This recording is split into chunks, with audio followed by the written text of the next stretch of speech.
इस संवाद को मैं चाहता हूं कि देश के लिए कोई दिशा बनाने वाला, दिशा स्थापित करने वाला बन जाए।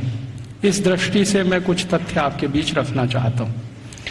हमारे भारत की शिक्षा व्यवस्था के बारे में एक बार अंग्रेजों ने बहुत गंभीर और खराब टिप्पणी की थी।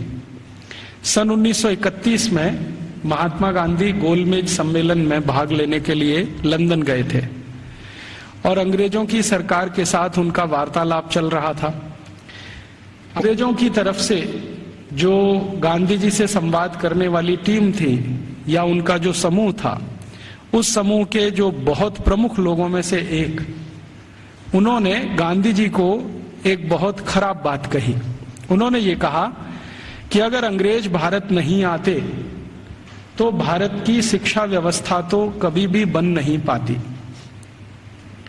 गांधी जी ने इसका विरोध किया और उन्होंने कहा कि अगर अंग्रेज नहीं आते तो भारत की शिक्षा व्यवस्था ज्यादा अच्छी होती, क्योंकि अंग्रेजों के आने के पहले की भारत की शिक्षा व्यवस्था बहुत ही उत्तम थी। ये गांधी जी ने कहा। तो अंग्रेज अधिकारियों ने गांधी जी से कहा कि आप ऐसा किस आधार पर कहते हैं? तो गांधी जी ने कहा कि मेरे देश को मैंने बहुत नजदीक से देखा है, गांव-गांव में मैंने प्रवास किया है, वहां जो कुछ भी शिक्षा व्यवस्था के पुराने खंडहर दिखाई दे रहे हैं, उनके आधार पर मैं कह सकता हूं कि भूतकाल में हमारी शिक्षा व्यवस्था बहुत अच्छी थी और बहुत मजबूत थी।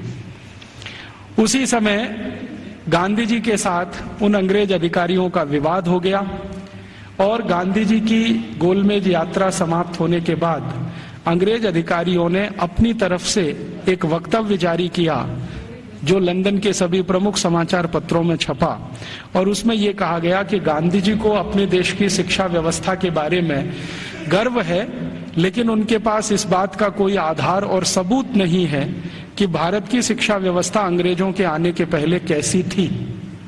ये गांधी जी के पास कोई प्रमाण नहीं है, लिहाजा हम मानेंगे नहीं कि गांधी जी की बात सही है। और इस तरह से उस पर एक बहस चल पड़ी।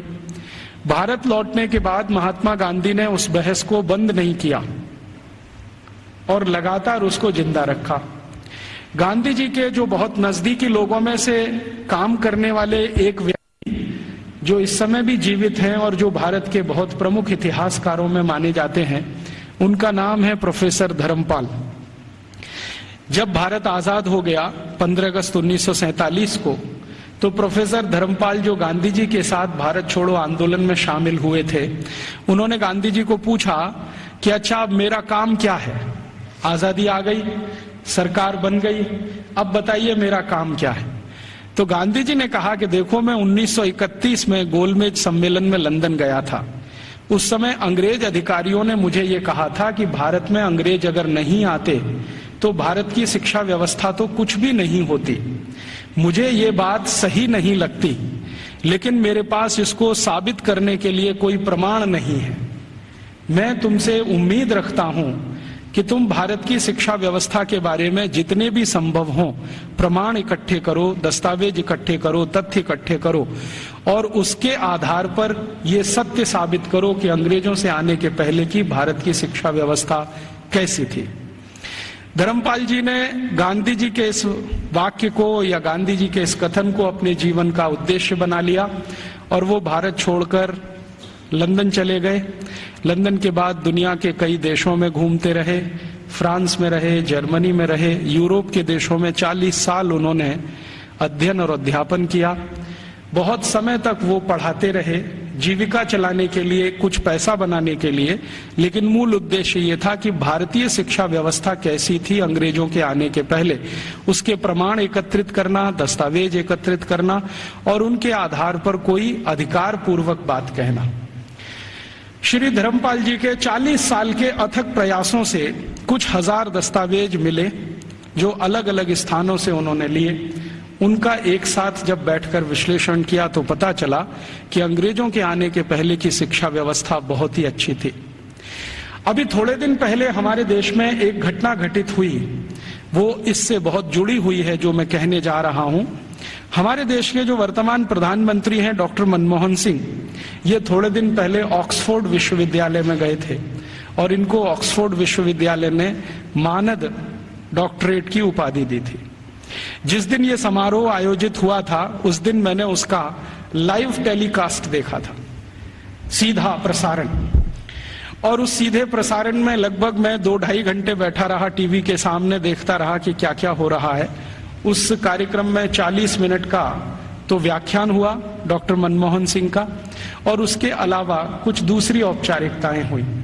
मनमोहन सिंह जी ने जो व्याख्यान दिया इस ऑक्सफोर्ड विश्वविद्यालय के पदवी ग्रहण समारोह में, वो बहुत ही तकलीफ देने वाला था और किसी भी स्वाभिमानी भारतीय नागरिक को नीचा दिखाने वाला था। उन्होंने अपने व्याख्यान की शुरुआत ही यहां से की कि हम अंग्रेजों के बहुत आभारी हैं जो उन्होंने भारत में आकर अपनी सरकार बनाई। हम अंग्रेजों के बहुत आभारी हैं जो उन्होंने भारत में आकर शिक्षा व्यवस्था दी। हम अंग्रेजों के बहुत आभारी हैं जो उन्होंने भारत में आकर न्याय व्यवस्था स्थापित की। हम अंग्रेजों के बहुत आभारी हैं कि उन्होंने भारतीय लोगों को विज्ञान सिखाया। हम अंग्रेजों के बहुत आभारी हैं कि उन्होंने भारतीय नागरिकों को विज्ञान और तकनीकी का अंतर समझाया। हम अंग्रेजों के बहुत आभारी हैं कि उन्होंने अंग्रेजी भाषा हमें बताई। और ऐसा ही वो 40 मिनट बोलते रहे। अगले दिन क्या हुआ, लंदन के सभी समाचार पत्रों में हमारे भारत के प्रधानमंत्री डॉक्टर मनमोहन सिंह का ये वक्तव्य छपा, और इस वक्तव्य के साथ सभी समाचार पत्रों में संपादकीय टिप्पणी भी छपी। और ज्यादातर समाचार पत्रों के संपादकीय में ये लिखा गया कि हमारे देश के एक पूर्व प्रधानमंत्री विंस्टन चर्चिल ने सन 1945 में भारत के बारे में ये कह दिया था कि ये देश आजाद होने लायक देश नहीं है। और भारत के प्रधानमंत्री डॉक्टर मनमोहन सिंह ने कल लंदन में व्याख्यान देकर ये सिद्ध कर दिया कि भारत आजादी के इतने साल के बाद भी अभी मानसिक रूप से गुलाम है। जिस देश का प्रधानमंत्री अभी भी अंग्रेजों के गुणगान करता हो, उस देश की प्रजा की मानसिक गुलामी की स्थिति क्या होगी इसका अंदाजा हम लगा सकते हैं, वगैरह वगैरह। खूब लंबी संपादकीय टिप्पणी उस पर की गई। मेरे कुछ दोस्तों ने वो संपादकीय टिप्पणियां अलग अलग अखबारों से काट कर भेज दिया। उसके बाद मैंने डॉक्टर मनमोहन सिंह के लिए एक पत्र लिखा जो लगभग 250 पेज का है। वो पत्र नहीं, एक किताब हो गई। और मैंने उनसे कहा कि हमें बड़ी शर्म आती है कि आप भारत के प्रधानमंत्री हैं जो भारत के बारे में कुछ भी नहीं जानते। हमें शर्म आती है कि आप भारत के ऐसे प्रधानमंत्री हैं जिन्होंने भारतीयता का कुछ समझने की भी जीवन में कोशिश नहीं की है। भारत अंग्रेजों के पहले कैसा था, भारत की शिक्षा अंग्रेजों के पहले कैसी थी, भारत की तकनीकी और विज्ञान अंग्रेजों के पहले कैसा था, हमारा भारत अंग्रेजों के पहले उद्योग और व्यापार में किस स्थान पर दुनिया में टिका हुआ था, ये सब बातें अगर आप दस्तावेजों के आधार पर जरा समझें और जानें तो बहुत अच्छा होगा। आप अगली बार ऐसा गुलामी का वक्तव्य देने से बचेंगे। आपको सुनकर हैरानी होगी कि मैंने ये जो पत्र लिखा, ये पत्र मनमोहन सिंह के कार्यालय में पहुंचा और एक लाइन का उत्तर आया कि आपका पत्र मिला और हम उसको कार्यवाही के लिए भेज रहे हैं। अब कहां भेज रहे हैं कार्यवाही के लिए? मैंने तो लिखा था हमारे देश के प्रधानमंत्री को, और उसमें पत्र तो एक ही पन्ने का था, बाकी 249 पन्ने के तो दस्तावेज जो ये सिद्ध करने के लिए मैंने उनके पास भेजे कि आप पहले इन दस्तावेजों को पढ़ें और देखें कि अंग्रेजों के आने के पहले का भारत कैसा था। शिक्षा व्यवस्था के स्तर पर, तकनीक और विज्ञान के स्तर पर, उद्योग और व्यापार के स्तर पर, हर स्तर पर, चिकित्सा व्यवस्था के स्तर पर, जहां तक भी संभव हो मैंने उसमें जानकारी दी। उसमें से एक हिस्से की छोटी जानकारी मैं आपसे भी शेयर करना चाहता हूं कि भारत की शिक्षा व्यवस्था कैसी थी, और जिस समय हमारी शिक्षा व्यवस्था ऐसी थी उस समय यूरोप की शिक्षा व्यवस्था कैसी थी। भारत की शिक्षा व्यवस्था के बारे में सबसे ज्यादा काम जिन्होंने किया है वो कुछ अंग्रेज ही है। एक अंग्रेज अधिकारी भारत में आया जो लगभग 40 साल यहां रहा, उसका नाम था विलियम एडम। विलियम एडम बहुत उच्च स्तर का अधिकारी था। अंग्रेजों की जो संसद का एक हिस्सा है हाउस ऑफ लॉर्ड्स, उसमें बहुत दिनों तक वो सांसद था और भारत में उसको बहुत उच्च स्तर का अधिकारी बनाकर भेजा गया था। उसकी हैसियत इतनी बड़ी थी कि वो भारत में आकर अगर गवर्नर को या वायसराय को कोई सुझाव दे दे तो वॉयसराय उसको कानून बनाने के लिए मजबूर होता था। विलियम एडम इस स्तर का अधिकारी था। उस विलियम एडम के नीचे काम करने वाले कुछ अधिकारी थे, जिनमें से एक था मैकॉले, टीवी मैकॉले। मैकॉले की तो आपने बार बार चर्चा सुनी है, बार बार नाम भी सुना है, लेकिन विलियम एडम के बारे में शायद आप में से कम लोग जानते होंगे, क्योंकि ये मैकॉले का बॉस था। मैकॉले भारत में शिक्षा व्यवस्था के बारे में जितना भी अभ्यास करता था, वो अपने इमीडिएट बॉस विलियम एडम को भेजता था। तो विलियम एडम ने भारत की शिक्षा व्यवस्था पर एक रिपोर्ट तैयार की, और वो रिपोर्ट लगभग 1700 कुछ पन्ने की है, 1780 पन्ने हैं उस रिपोर्ट में। वो रिपोर्ट संसद में पेश की गई। संसद माने अंग्रेजों की संसद में, हाउस ऑफ कॉमन्स में पेश की गई, और इस रिपोर्ट के आधार पर अंग्रेजों को पता चला कि भारत की शिक्षा व्यवस्था कैसी है। विलियम एडम की रिपोर्ट में से कुछ तथ्य मैं आपको देता हूं जो इस समय अंग्रेजी संसद के रिकॉर्ड्स पर हैं। आप जानते हैं कि हाउस ऑफ कॉमन्स और हाउस ऑफ लॉर्ड्स में जो भी बहस होती है वो सभी रिकॉर्ड में रहती है, और जो रिकॉर्ड में आ जाती है वो उनका डॉक्यूमेंट्स बन जाती है, दस्तावेज बन जाती है। और फिर ब्रिटिश पार्लियामेंट की एक प्रेस है जिसको हंसार्ड कहते हैं, वो जरूरत पड़ने पर समय समय पर ये डॉक्यूमेंट्स को प्रकाशित करती रहती है। तो भारत की शिक्षा व्यवस्था पर विलियम एडम की रिपोर्ट, जिसमें जगह जगह पर मैकॉले की दी गई टिप्पणी, मैं पहले मैकॉले की एक छोटी सी लाइन आपको सुना देता हूं। मैकॉले और विलियम एडम भारत की शिक्षा व्यवस्था के बारे में अंग्रेजों की संसद में जब बात कर रहे हैं तो घंटों घंटों उन्होंने बात की है। एक दिन ये टीवी मैकॉले 2 फरवरी सन 1835 को ब्रिटिश पार्लियामेंट के हाउस ऑफ कॉमन्स में खड़ा होकर भाषण दे रहा है और कह रहा है कि मैंने भारत का उत्तर दक्षिण पूरब पश्चिम पूरा इलाका घूम लिया है। ऐसा कोई क्षेत्र नहीं है जो मैंने भारत का नहीं देखा है, और मैंने भारत का बाहरी क्षेत्र भी देखा है, आंतरिक क्षेत्र भी देखा है। देखने के बाद मैं जो कह रहा हूं आप उस पर विश्वास नहीं करेंगे, लेकिन जो सत्य है वो मैं आपको कहूंगा, उसको मैं अपने अंदर रोक नहीं सकता। सत्य क्या कह रहा है? वो कह रहा है कि संपूर्ण भारत को उत्तर दक्षिण पूरब पश्चिम में घूम लेने के बाद उसने अंग्रेजी का एक मुहावरा इस्तेमाल किया है, I had travelled length and breadth. Length and breadth माने सब भारत मैंने देख लिया, मैंने पूरा भारत देख लिया। और उसके बाद मैं ये कहता हूं कि भारत देश में आज तक कहीं भी भिखारी देखने को नहीं मिला,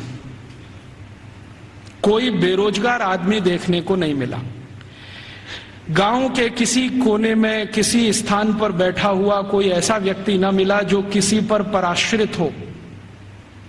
आज तक मैंने किसी ऐसे व्यक्ति को भारत में नहीं पाया जो अपना जीवन चलाने के लिए दूसरों के आगे हाथ फैलाता हो। और ये ज्यादा पुरानी बात नहीं है, 1835 में वो बोल रहा है। आज से लगभग आप कल्पना करें तो 170 साल पहले बोल रहा है। तो 170 साल पहले इस देश में कोई भिखारी नहीं था। जरा ध्यान से सुनिए इस बात, कोई भिखारी नहीं, कोई बेरोजगार नहीं। फिर वो कहता है टीवी मैकॉले कि मैंने दुनिया के बहुत शहर देखे हैं, पेरिस देखा है, बर्लिन देखा है, हैम्बर्ग देखा है, मॉस्को देखा है, फ्रैंकफर्ट देखा है, शिकागो देखा है, न्यूयॉर्क देखा है, लंदन तो अपना है ही, बार बार देखा है, लेकिन इन सभी शहरों की कुल संपत्ति भारत के एक शहर से भी बहुत कम है। तो उसको पूछा गया प्रश्न कि बताओ वो कौन सा शहर है? तो कहता भारत का एक शहर सूरत, और यूरोप के सारे शहर एक बाजू में, तो भी सूरत इन सभी पे भारी पड़ता है। इतनी संपत्ति, इतना धन मैंने उस शहर में देखा है। और वो कहता है कि इतना धन और संपत्ति जिस समाज के पास हो, उस समाज को गुलाम बनाना एकदम मुश्किल है। वो ये कहता है, मैं ये तो नहीं कहता कि असंभव है, लेकिन मुश्किल बहुत है। फिर वो कहता है कि मैं एक सुझाव देना चाहता हूं ब्रिटिश गवर्नमेंट को, सरकार को, कि अगर भारत को गुलाम बनाना हो तो इनका वैभव, इनका धन, इनकी संपत्ति को खत्म करो। तो फिर ब्रिटिश पार्लियामेंट के सांसद उसको पूछ रहे हैं कि भारत का धन, भारत का वैभव और भारत की संपत्ति को खत्म करने के लिए तुम्हारे पास क्या योजना है? तो कहता है भारत की शिक्षा व्यवस्था को खत्म करो।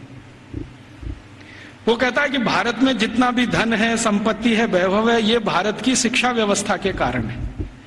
तो कोई सांसद पूछ लेता है कि अच्छा बताओ भारत की शिक्षा व्यवस्था कैसी है, तो कहता है कि भारत की शिक्षा व्यवस्था में सबसे पहला सत्य यह है कि यहां निरक्षरता नहीं है,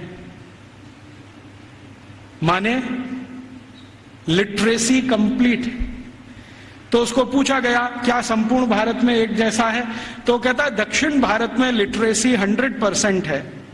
दक्षिण भारत का माने कर्नाटक, आंध्र प्रदेश, तमिलनाडु, केरल। तो कहता है दक्षिण में तो 100% है, पश्चिम भारत में 98% है, 98% है, उत्तर भारत में लगभग 82% के आसपास है, मध्य भारत और बचे हुए भारत में लगभग 87% के आसपास है। तो मैं कह सकता हूं कि लगभग भारत साक्षर है। उसी समय एक दूसरा सांसद खड़ा होकर पूछता है कि अच्छा आप ये बता सकते हैं कि इंग्लैंड की स्थिति क्या है। तो उन्होंने कहा ये मैं तो नहीं बता सकता, एजुकेशन मिनिस्टर बैठे हैं वो बताएं। तो एजुकेशन मिनिस्टर खड़े होकर बोलते हैं कि जब भारत की साक्षरता लगभग 100% है, उस समय इंग्लैंड माने 3 राज्यों का समूह, अभी जिसको आजकल ब्रिटेन कहा जाने लगा है, स्कॉटलैंड, आयरलैंड और न्यू साउथ वेल्स मिला के। तो वो कहते हैं कि ये जो 3 राज्यों का समूह है जिसको ब्रिटेन कहा जाता है, इसमें कुल साक्षरता 17% भी नहीं है। 17% भी नहीं है। 17% माने 17। तो फिर पूछ रहे हैं कि भाई कारण क्या है इसका, भारत में इतनी साक्षरता और हमारे यहाँ कुछ भी नहीं। तो वो कह रहा है टीवी मैकॉले के इस समय भारत में 7,32,000 रेवेन्यू विलेजेस हैं, राजस्व वाले गांव। तो नॉन रेवेन्यू वाले, उसने कहा वो मुझे नहीं मालूम। वो कह रहा 7,32,000 राजस्व गांव हैं और ऐसा एक भी राजस्व गांव नहीं है जहां पर स्कूल की व्यवस्था नहीं है। तो फिर उसको प्रश्न पूछा गया कि क्या भारत के लोग इसको स्कूल कहते हैं, तो उनका नहीं, मैंने कहा है स्कूल, भारत के लोग इसको गुरुकुल कहते हैं। उसने गुरुकुल को स्कूल में ट्रांसलेट किया है। बाद में वो कहता है कि शायद मेरे पास कोई शब्द नहीं है जो गुरुकुल के बराबर हो तो मैं स्कूल कहता हूं। तो हम ऐसा मान लें कि मैकॉले बोल रहा है 2 फरवरी 1835 को हाउस ऑफ कॉमन्स में कि भारत के 7,32,000 गांवों में कोई भी ऐसा गांव नहीं है जहां पर गुरुकुल ना हो। इसका अर्थ क्या है, हर गांव में एक गुरुकुल है। फिर उसको पूछा गया इस गुरुकुल में क्या होता है, तो उन्होंने कहा पढ़ते हैं। तो कितने विद्यार्थी हैं, तो उसने कहा सबसे बड़ा गुरुकुल मैंने देखा है वो 20,000 विद्यार्थियों का है, और जो सबसे छोटा गुरुकुल मैंने देखा है वो 200 विद्यार्थियों का है। माने जो गुरुकुलों के बड़े होने का अंदाजा हम लगाना चाहें तो 200 विद्यार्थियों से लेकर 20,000 विद्यार्थियों तक के गुरुकुल इस देश में चलते हैं 1835 के आसपास। फिर वो पूछ रहे हैं कि ये जो 20,000 विद्यार्थियों का गुरुकुल है इसकी व्यवस्था कैसे होती है, ये तो बहुत बड़े विद्यार्थियों का समूह है, कैसे पढ़ाते हैं, व्यवस्था कैसे होता है। तो वो कहता है कि भारत के इन सभी गुरुकुलों में मॉनिटोरियल एजुकेशन होती है। मॉनिटोरियल एजुकेशन का मतलब हम सब समझते हैं कि आचार्य ने किसी विद्यार्थी वर्ग को तैयार किया, मान लीजिए उसमें 50 विद्यार्थी। अब वो 50 विद्यार्थी अपने से नीचे वालों को पढ़ाएंगे, और वो 50 विद्यार्थियों ने जिनको पढ़ाया वो उनसे अपने नीचे वालों को पढ़ाएंगे। तो वो कहते हैं कि एक आचार्य अगर है और उसके साथ 50-60 विद्यार्थियों का समूह है जिनको वो नियमित रूप से पढ़ाते हैं, तो वो 20,000 विद्यार्थियों का गुरुकुल आराम से संभालते हैं। और उसने परिभाषा दिया है कि जो आचार्य 20,000 विद्यार्थियों के गुरुकुल को संभालते हैं उनको भारत में कुलपति कहा जाता है। कुलपति माने 20,000 विद्यार्थियों के समूह की शिक्षा व्यवस्था करवाने वाला व्यक्ति, उसको कुलपति कहा जाता है। फिर उसको पूछा गया है कि ये जो गुरुकुल चलते हैं इनमें विद्यार्थी हैं वो किस वर्ग के हैं, तो वो कहता है कि भारत के नागरिक 4 वर्णों की बात करते हैं, ब्राह्मण, क्षत्रिय, वैश्य और शूद्र।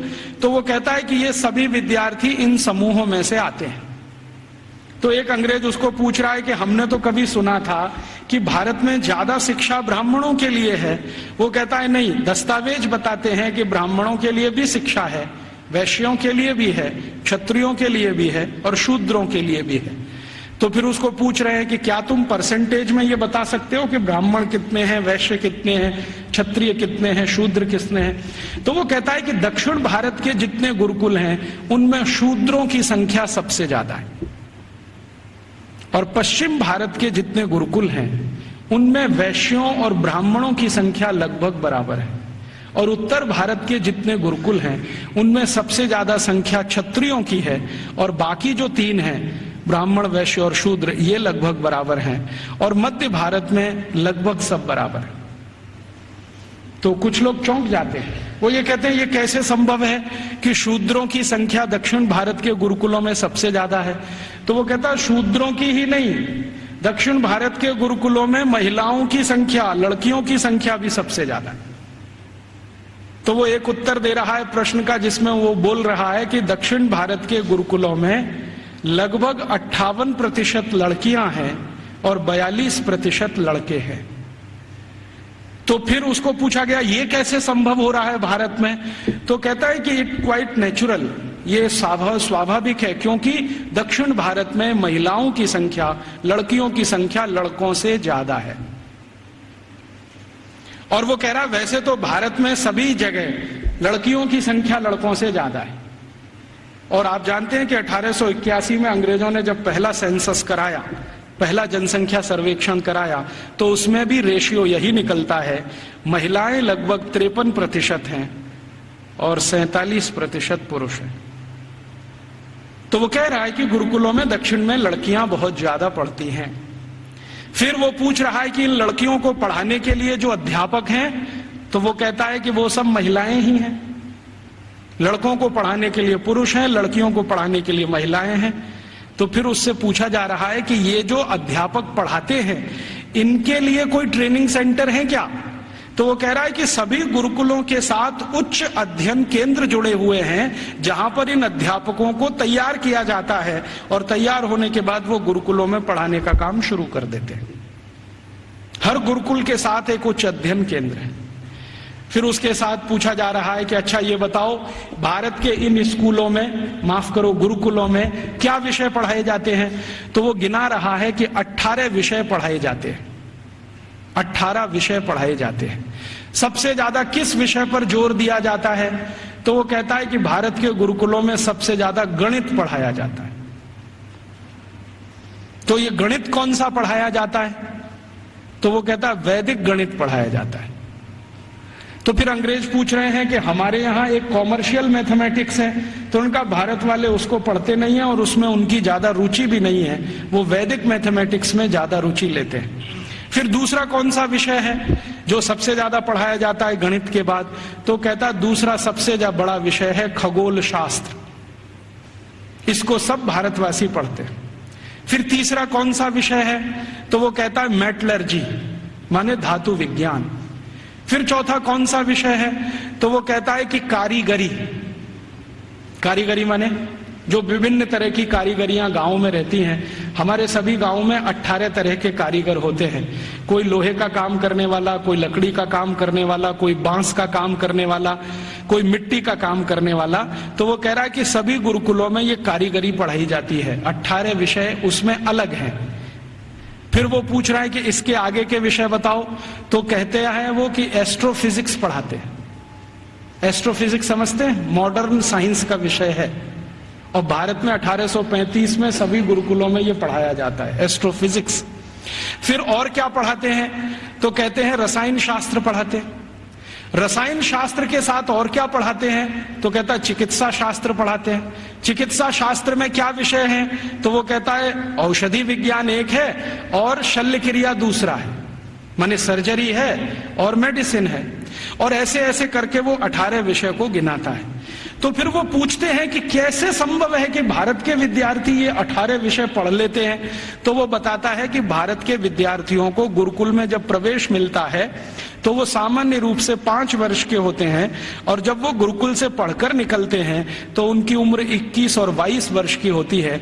लगभग उनको इतना समय मिलता है 15 साल का, जितने में वो सब पढ़ लेते हैं। तो फिर उनको पूछा गया कि ये विषय कैसे पढ़ाए जाते हैं, रोज पढ़ाए जाते हैं? तो उसने कहा नहीं, रोज नहीं पढ़ाए जाते, एक एक करके पढ़ाए जाते हैं। एक एक करके पढ़ाए जाते हैं माने एक विषय लिया और उसको पूरे 1 साल पढ़ाया, या 8 महीने पढ़ाया, या 9 महीने पढ़ाया। जब वो पूरा हो गया तब उसको छोड़ा, फिर दूसरा विषय लिया, फिर तीसरा विषय लिया। ऐसे करके 15-16 साल में सब विषय पढ़ाए जाते हैं। फिर वो पूछ रहा है परीक्षा कैसे होती है? तो उनका भारत में परीक्षा होती नहीं है, परीक्षा नहीं होती है। तो कैसे पता चलता है? वो पूछ रहे हैं बहुत सारे एमपीज की इवैल्यूएशन का तरीका क्या है। तो उन्होंने कहा कि यहाँ के जो आचार्य और शिक्षक होते हैं वो विद्यार्थियों को जब एक विषय पूरा पढ़ा देते हैं तो उसी के आधार पर उनके कौशल को जानने के लिए, हुनर को परखने के लिए कुछ काम उनको दे दिए जाते हैं। वो काम कितनी कुशलता से करते हैं इसके आधार पर तय होता है।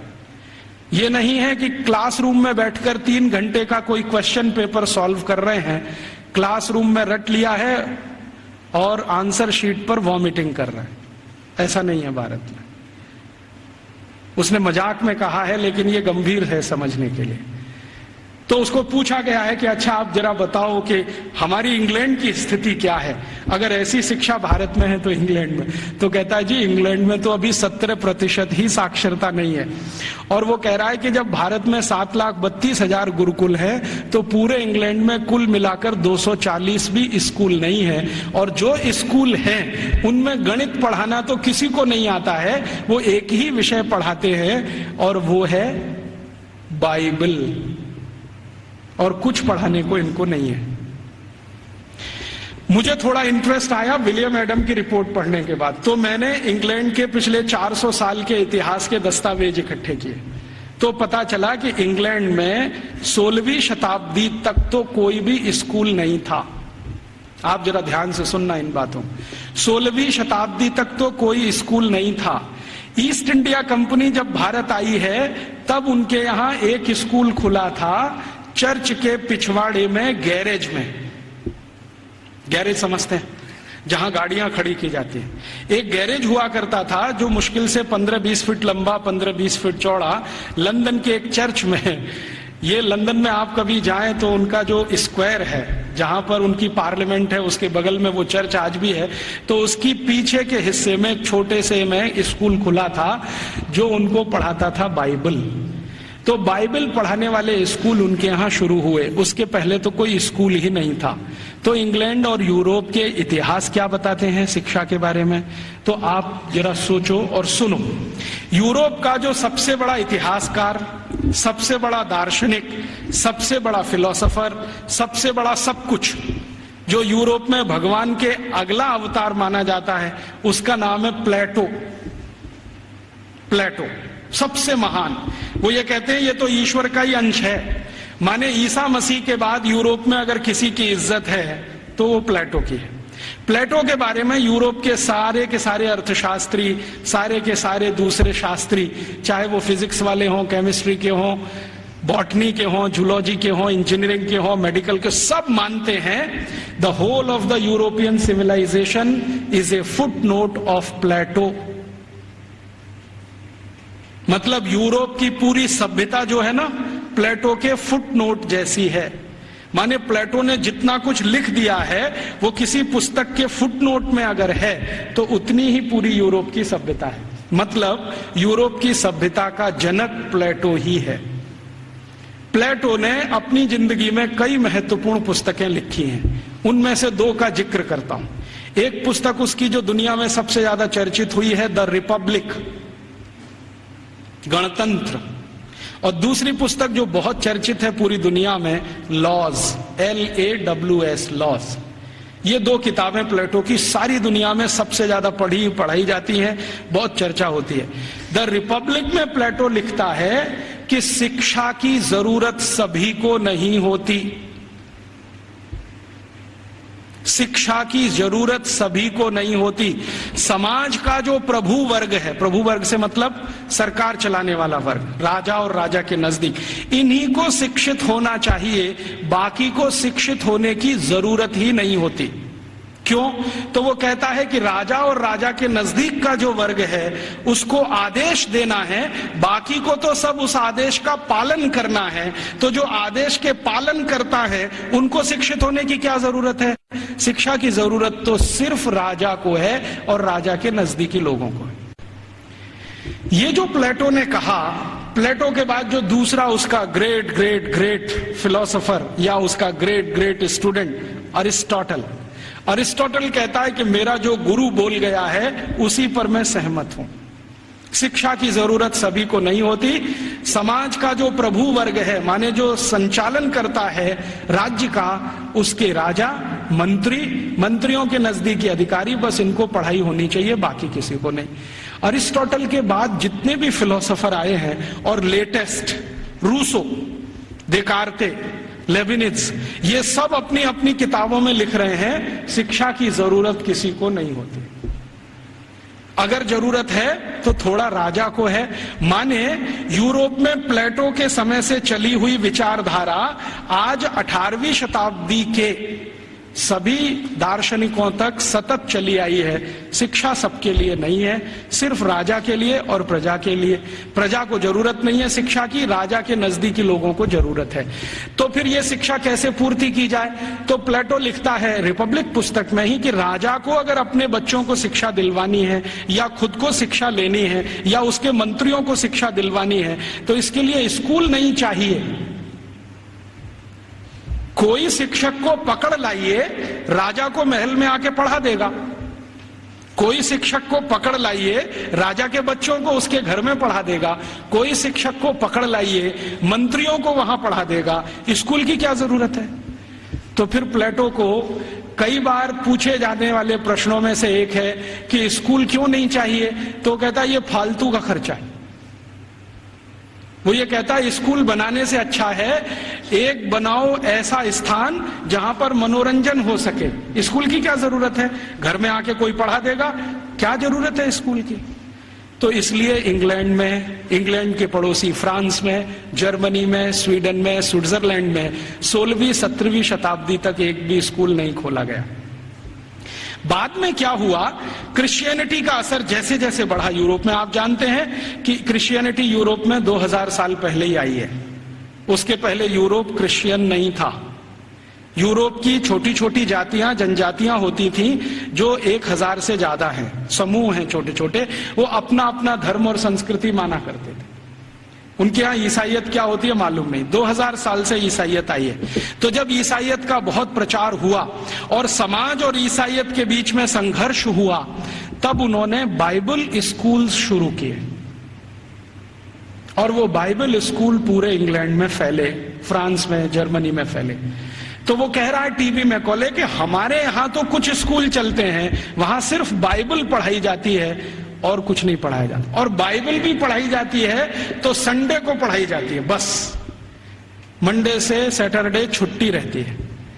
और उन स्कूलों को इंग्लैंड के दस्तावेजों में संडे स्कूल्स कहा जाता है। और ये स्कूल शुरू हुए हैं और आज तक चल रहे हैं। आप यूरोप में कहीं भी जाइए, संडे स्कूल्स आपको मिलेंगे जहां पर आप बाइबल पढ़ सकते हैं। बाइबल में न्यू टेस्टामेंट पढ़ाते हैं, ओल्ड टेस्टामेंट पढ़ाते हैं, दो ही चीजें पढ़ाते हैं, इसके अलावा कुछ नहीं। गणित क्या होता है, फिजिक्स क्या होती है, केमिस्ट्री क्या होती है, मेटलर्जी क्या होती है, सर्जरी क्या होती है, मेडिसिन साइंस, ये कुछ उनको 18वीं शताब्दी तक मालूम नहीं है। ऐसा गरीब देश है इंग्लैंड और उनकी ऐसी शिक्षा व्यवस्था है। जो उनका पहला स्कूल खुला है जिसमें मुश्किल से 250 स्क्वायर फीट की जगह है, उसमें उन्होंने पहली ही बार में 250 विद्यार्थी ले लिए। अब 250 स्क्वायर फीट में 250 विद्यार्थी कैसे बैठते होंगे? कल्पना कर लो आप, कितना स्पेस होगा उनके पास। एक शब्द इस्तेमाल होता है अंग्रेजों के यहां, ब्रीदिंग स्पेस।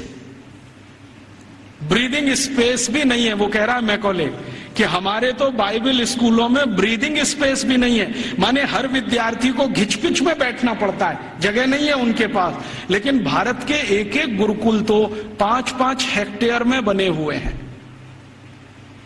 1 हेक्टेयर में लगभग 5 एकड़ होते हैं, 25 एकड़ में गुरुकुल बने हुए हैं। और वो कह रहा है कि भारत के बहुत सारे गुरुकुल रेजिडेंशियल हैं, जहां पर विद्यार्थियों को रहने और खाने की व्यवस्था है, और कुछ गुरुकुल ऐसे हैं जो डे स्कूल की तरह से चलते हैं। विद्यार्थी सुबह आते हैं, शाम को पढ़ के अपने घर वापस जाते हैं।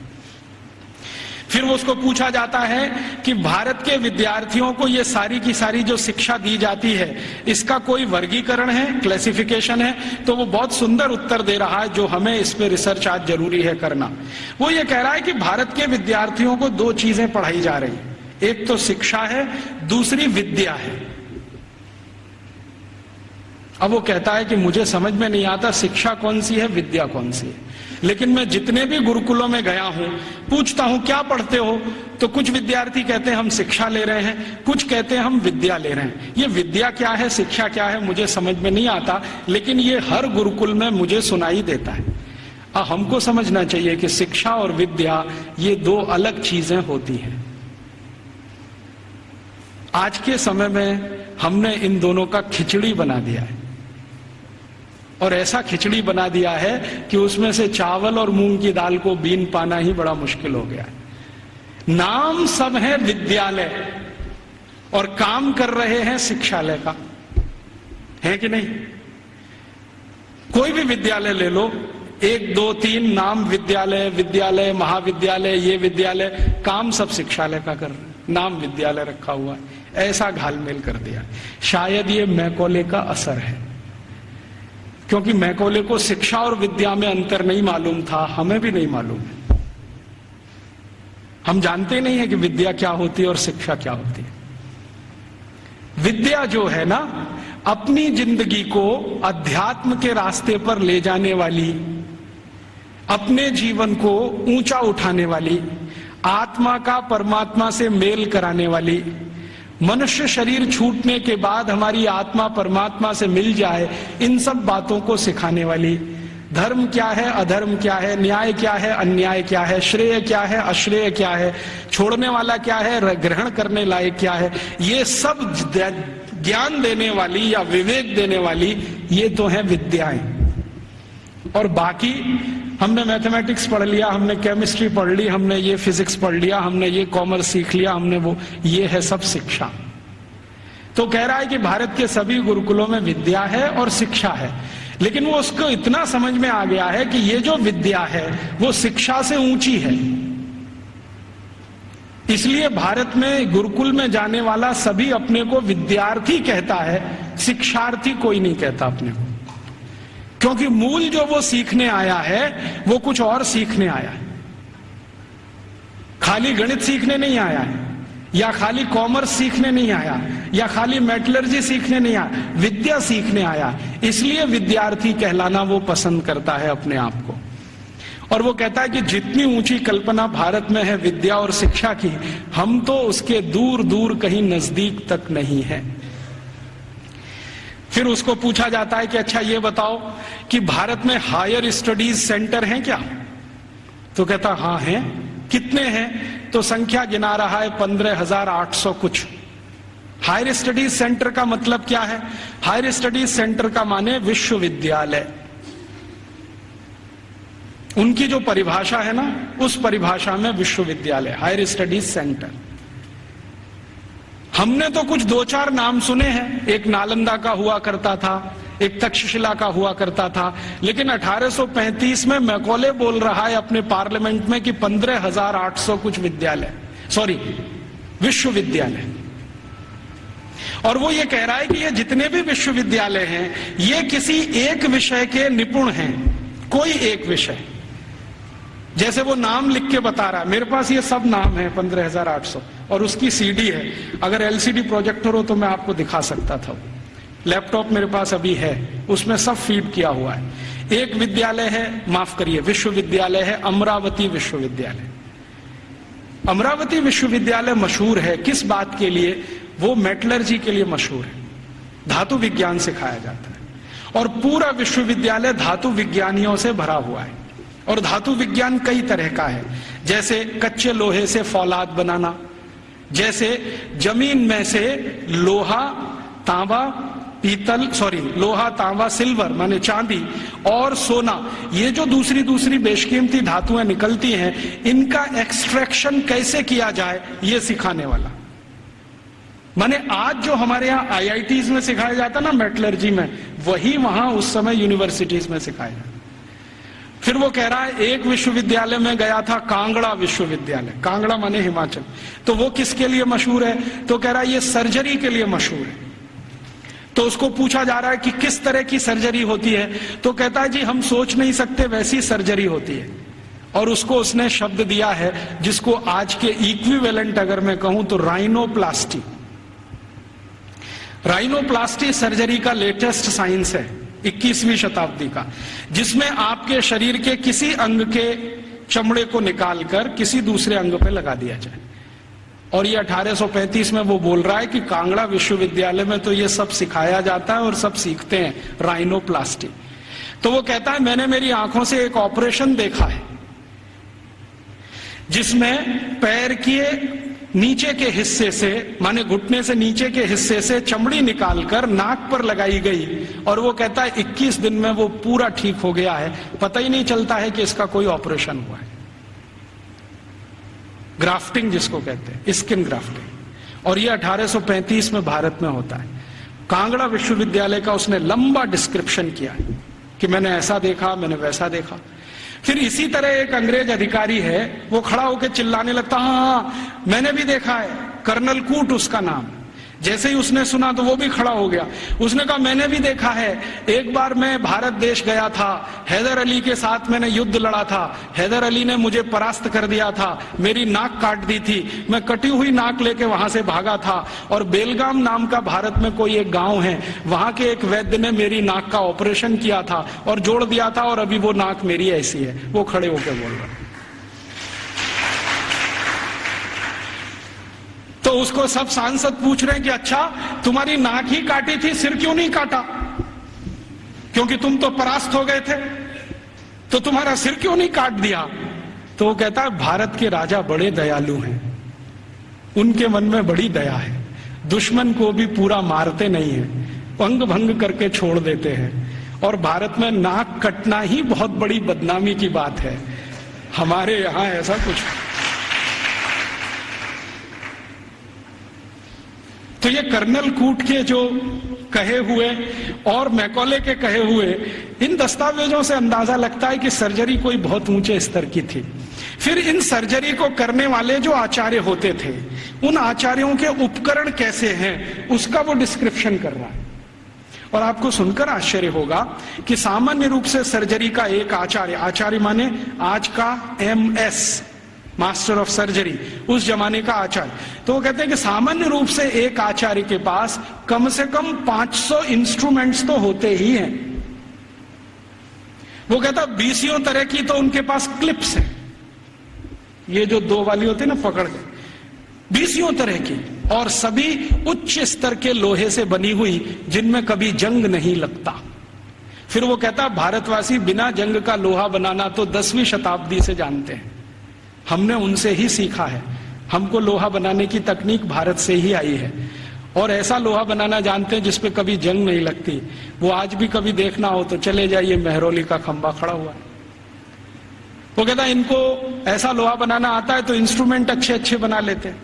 और वो एक मजे की बात कह रहा है कि जिस समय इंग्लैंड में हम चिकित्सा कराते हैं अपनी कोई बीमारी की, तो उस समय 1835 में इंग्लैंड में चिकित्सा क्या होती है जरा सुनिए, और यहाँ कोई एलोपैथी डॉक्टर हैं तो वो जरा ध्यान से सुने।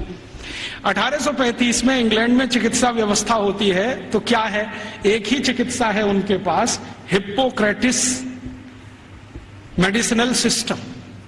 एक हिप्पोक्रेटिस नाम का कोई आदमी हुआ इंग्लैंड में, ईसा से करीब 250 साल पहले, सॉरी ग्रीस में हुआ, इंग्लैंड में नहीं ग्रीस में हुआ।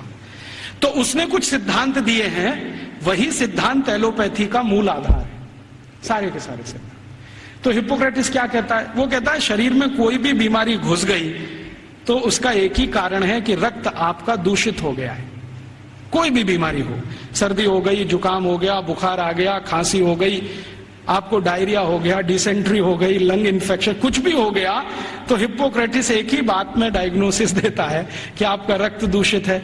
अब इस दूषित रक्त को निकालो शरीर में से, यही चिकित्सा। तो वो कहता है कि भारतवासी चिकित्सा कैसी करते हैं और हमारे डॉक्टर कैसी करते हैं। वो कहता है कि जब मुझे बुखार आता है और मैं किसी डॉक्टर के पास जाता हूं तो वो मेरी हाथ की नस काट देता है और उसमें से खून निकलने लगता है, और वो कहता है ये खून जब तक निकलेगा नहीं तब तक बुखार तुम्हारा खत्म होगा नहीं। कभी कभी मुझे डर लगता है कि खून के साथ जान ना निकल जाए मेरी। और वो ये कहता है कि भारत में जो चिकित्सा व्यवस्था है इतनी अद्भुत है कि कुछ बुखार आ जाए, कितने से भी कितना बुखार आ जाए, वो कुछ चूरन खिला देते हैं और अगले दिन बुखार ठीक हो जाता है। अच्छा, ये जो कहानी उसने कही है, ये कहानी जॉर्ज वॉशिंगटन ने भी कही है। आप जानते हैं जॉर्ज वॉशिंगटन अमेरिका के राष्ट्रपति, और बल्कि पहले राष्ट्रपति, सबसे पहले राष्ट्रपति, अमेरिका की आजादी के बाद सबसे पहले राष्ट्रपति जॉर्ज वॉशिंगटन। आपको मालूम है उनकी मृत्यु कैसे हुई? उनको आया बुखार। तो ये जो हिप्पोक्रेटिस मेडिसिनल सिस्टम है ना, हाँ, एक ही सिस्टम है उनके पास, हिप्पोक्रेटिस मेडिसिनल सिस्टम, जिस पर उनके आप बहुत थीसिस लिखे गए हैं, बहुत काम हो। तो उनको आ गया बुखार, और बुखार हो गया बहुत, 103 104 डिग्री। तो उनका डॉक्टर आया और उनके दोनों हाथों की नस काट गया, हाँ, और कहा कि ये खून बहने दो, अभी मैं सवेरे आऊंगा आपको देखने। तो दोनों हाथों की नस कटी और रात भर में इतना खून बह गया कि सवेरे जॉर्ज वॉशिंगटन मरे हुए मिले। ये है मॉडर्न एलोपैथिक सिस्टम। और मैकॉले कह रहा है कि जिस समय हम तो सिर्फ नस काट के खून निकाल के इलाज करते हैं, भारत के लोग पता नहीं क्या क्या जड़ी बूटियों से चूरन बनाते रहते हैं, पाउडर बनाते रहते हैं। और वो कहता है कि इनके कॉम्बिनेशन इतने परफेक्ट हैं कि 1-2 बार ही खाना पड़ता है, उसके बाद खाना ही नहीं पड़ता। फिर उसको पूछा गया, क्या तुमने कोई लिस्ट बनाई है ये जो चूरन में कॉम्बिनेशन है इसके? तो वो कहता है हाँ, मैं एक लिस्ट बना रहा हूं, उसमें कुछ मेडिसिनल हर्ब्स हैं, कुछ रूट्स हैं, कुछ प्लांट्स हैं। तो वो पूछ रहे हैं कितनी संख्या हो गई है? तो उसने कहा 16,000 तो हो गई है, पता नहीं आगे कितनी जाएगी। उस जमाने में तो कुछ लोग आश्चर्य से पूछ रहे हैं कि ये जो शिक्षा है, वहां चिकित्सा भी दे रहे हैं, सर्जरी भी दे रहे हैं, मेटलर्जी भी दे रहे हैं, वगैरह वगैरह, क्यों दे रहे हैं? तो वो कहते हैं, भारत के सभी आचार्य कहते हैं कि जीवन एकांगी नहीं है। अभी ये देखिए, ये फिलॉसफी की बात, जीवन एकांगी नहीं है, और चूंकि एकांगी नहीं है तो इसमें सब तरह के ज्ञान की जरूरत होती है। तो हर विद्यार्थी को सभी तरह का ज्ञान होना चाहिए, विशेषज्ञता उसको किसी एक में होनी चाहिए, ज्ञान उसको सब तरह का होना चाहिए। तो कहता है कि जो प्राइमरी लेवल की ज्ञान है वो सबको दी जाती है, मेडिसिन की, सर्जरी की, मेटलर्जी की, मैथमेटिक्स की। जब वो विद्यार्थियों की रुचि उत्पन्न हो जाती है तो किसी एक विषय में उनको विशेषज्ञ बना दिया जाता है, और फिर वो विद्यार्थी समाज में चला जाता है, उसकी शिक्षा पूरी हो जाती है, विद्या पूरी हो जाती है, फिर वो समाज को अपनी सेवाएं देता है।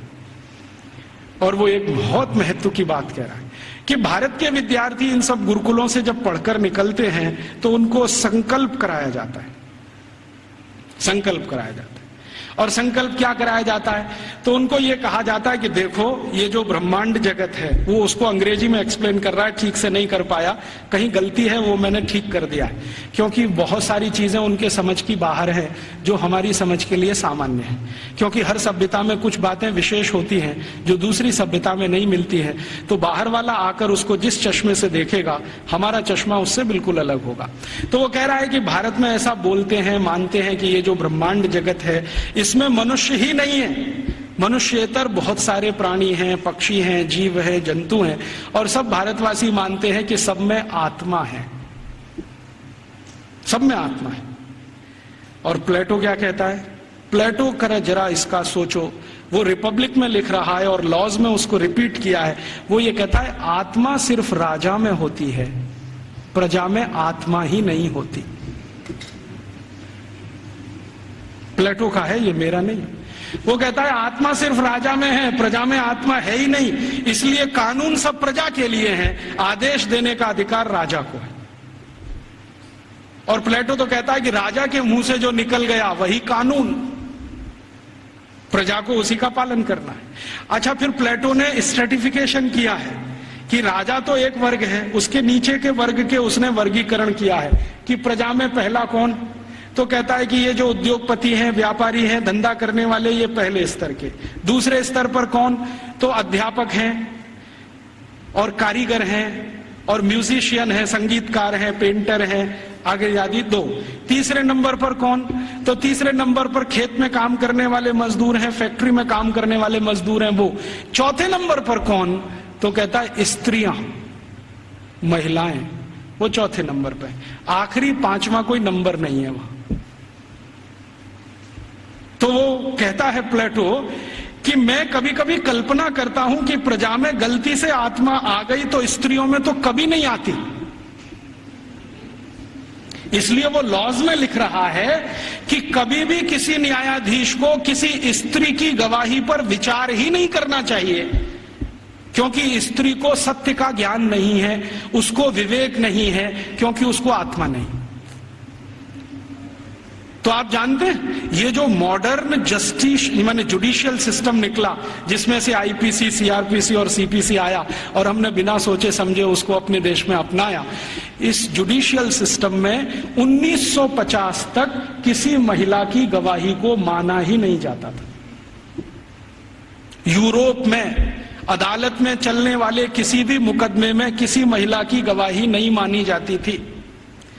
तो क्या हुआ, फिर यूरोप में एक बगावत हुई जिसको वीमेन्स लिव कहा जाता है, स्त्री मुक्ति, और इसका नेतृत्व किया एक फ्रांसीसी लेखिका ने, उसका नाम था सिमोन द बोउआर। उसके एक गुरु हुआ करते थे ज्यों पाल सार्त्र, जिनको आधुनिक दार्शनिकों में बहुत ऊंचा स्थान मिला हुआ है। तो सिमोन द बोउआर ने सालों साल आंदोलन चलाया, तब फ्रांस में इतना हुआ कि किसी 3 स्त्री की गवाही एक पुरुष के बराबर है। इतना हुआ, बस इतना ही हुआ। और उसके बाद सिमोन द बोउआर मर गई और वो कहती थी कि मैं इतना ही करा पाई, यही मेरे लिए बहुत है कि कम से कम अदालत ने 3 महिलाओं की गवाही एक पुरुष के बराबर तो मानी। और प्लेटो चूंकि ये कहता था कि स्त्री में आत्मा नहीं होती है, तो 1950 तक यूरोप के किसी भी देश में महिलाओं को वोट डालने का अधिकार नहीं था। वोट डालने का तो छोड़ दो, बैंक में अकाउंट खोलने का अधिकार नहीं था किसी महिला को। अकाउंट खुलेगा तो उसके पति का खुलेगा, महिला का नहीं खुलेगा। और जो विधवा है तो उसके बेटे के नाम से खुलेगा, महिला के नाम से नहीं खुलेगा। जो बेटा ही नहीं है तो पड़ोसी के बेटे के नाम से खुलेगा। हाँ, उसके नाम से बैंक अकाउंट नहीं खुल सकता। और 1950 तक यूरोप के किसी भी शहर में महिला घर से अकेली नहीं निकल सकती। क्यों? आत्मा नहीं है तो पता नहीं कहां जाएगी। तो इसलिए उसके साथ में पुरुष का होना जरूरी है, वो चाहे 3 साल का ही क्यों ना हो। और प्लेटो ने लिख दिया ना स्त्री में आत्मा नहीं होती, तो सारे यूरोपियन दार्शनिकों ने कहा है कि स्त्री तो मेज कुर्सी जैसी होती है, जब तक इस्तेमाल करो अच्छी लगती है, नहीं लगती बाहर फेंक दो, दूसरी ले आओ। ये है उनकी फिलॉसफी। तो मैकॉले ये सब वर्णन कर रहा है कि हम तो सोच ही नहीं सकते हैं हमारे यहाँ महिलाएं गुरुकुल की आचार्य हो सकती है। वो कह रहा है भारत में आधे से ज्यादा गुरुकुलों की आचार्य महिलाएं, आधे से ज्यादा। और वो कह रहा है कि ये सिर्फ गुरुकुलों की नहीं, हायर स्टडीज सेंटर में भी यही है।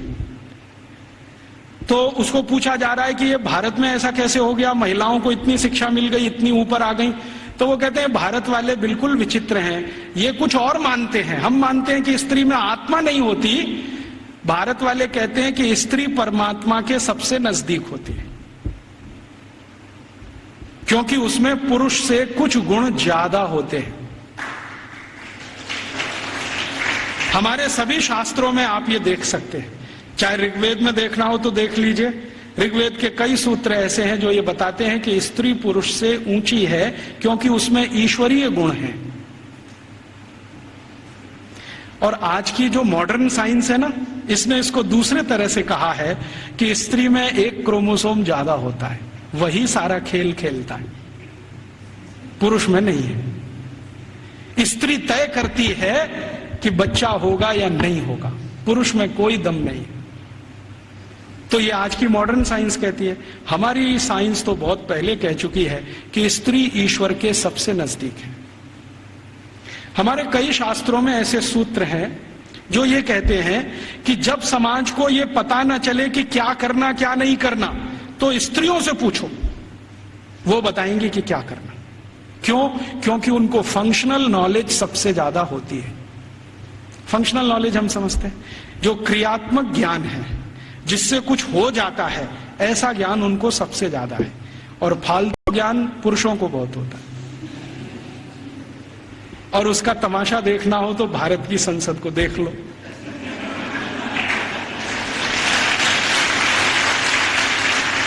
देखा आपने संसद में जो पुरुष सांसद हैं वो मां बहन की गालियां देते हैं और स्त्री सांसदों को चुपचाप निकल जाना पड़ता है। भारत में पता है क्या मान्यता है? भारत में मान्यता यह है कि भाषा का विकास स्त्रियों ने ही किया है। भाषा का विकास स्त्रियों ने ही किया है। पुरुष की ताकत नहीं है भाषा का विकास करने। क्यों? क्योंकि भारतीय भाषाओं में, भारतीय भाषाएं पता है? संस्कृत, तमिल, तेलुगु, कन्नड़, मलयालम, बंगाली माने बंगला, आसामी, उड़िया, ये सब भारतीय भाषाएं। और हिंदी उर्दू मिलने से पहले, अभी तो हिंदी नहीं रही है, उसमें बहुत कुछ उर्दू घुस गई है, फारसी पता नहीं क्या क्या घुस गया। तो हिंदी उर्दू मिलने से पहले और बाकी सब भारतीय भाषाएं। आपको मालूम है इनमें गालियां नहीं है, एक भी गाली नहीं है। और गाली नहीं है तो यह सिद्ध करता है कि यह भाषा स्त्रियों ने ही रची है। हाँ, क्योंकि स्त्रियों में कितना भी गुस्सा हो, गाली नहीं निकलती उनके मुंह से, क्योंकि ईश्वरीय गुण है उनमें कुछ। तो मैकॉले कह रहा है कि भारत में स्त्री ईश्वर के नजदीक है, परमात्मा के नजदीक है। और वो एक सूत्र सुना रहा है, पता नहीं उसको कहां से मिल गया। वो कहता है भारत के लोग ऐसा कहते हैं कि स्त्री के बिना मोक्ष नहीं होता। और ये एक दिन मुझे भी अनुभव हुआ है। मैं दक्षिण भारत में गया था, एक गांव में व्याख्यान देने। वो गांव में एक मंदिर है, बड़ा मशहूर मंदिर है। मैंने सोचा मैं भी दर्शन करूं, तो पुजारी ने कहा आप अंदर नहीं जा सकते। मैं पूछा क्यों? कि आप ब्रह्मचारी हैं। मैं पूछा तो क्या हुआ? ब्रह्मचारी हूं, अंदर नहीं जा सकता। नहीं जा सकते। क्यों नहीं जा सकता? कि आप पवित्र नहीं है। मैं पूछा वो कैसे? उन्होंने कहा पवित्रता तो स्त्री के आने के बाद ही आती है। हाँ, और वो ब्रह्मचारी ने इतनी गंभीरता से कहा कि मैं देखने लगा उसका चेहरा, ये बोल क्या रहा है। तो उसने कहा कि स्त्री के जीवन में आने के बाद ही पुरुष पवित्र होता है, उसके पहले तो वो लंपट होता है।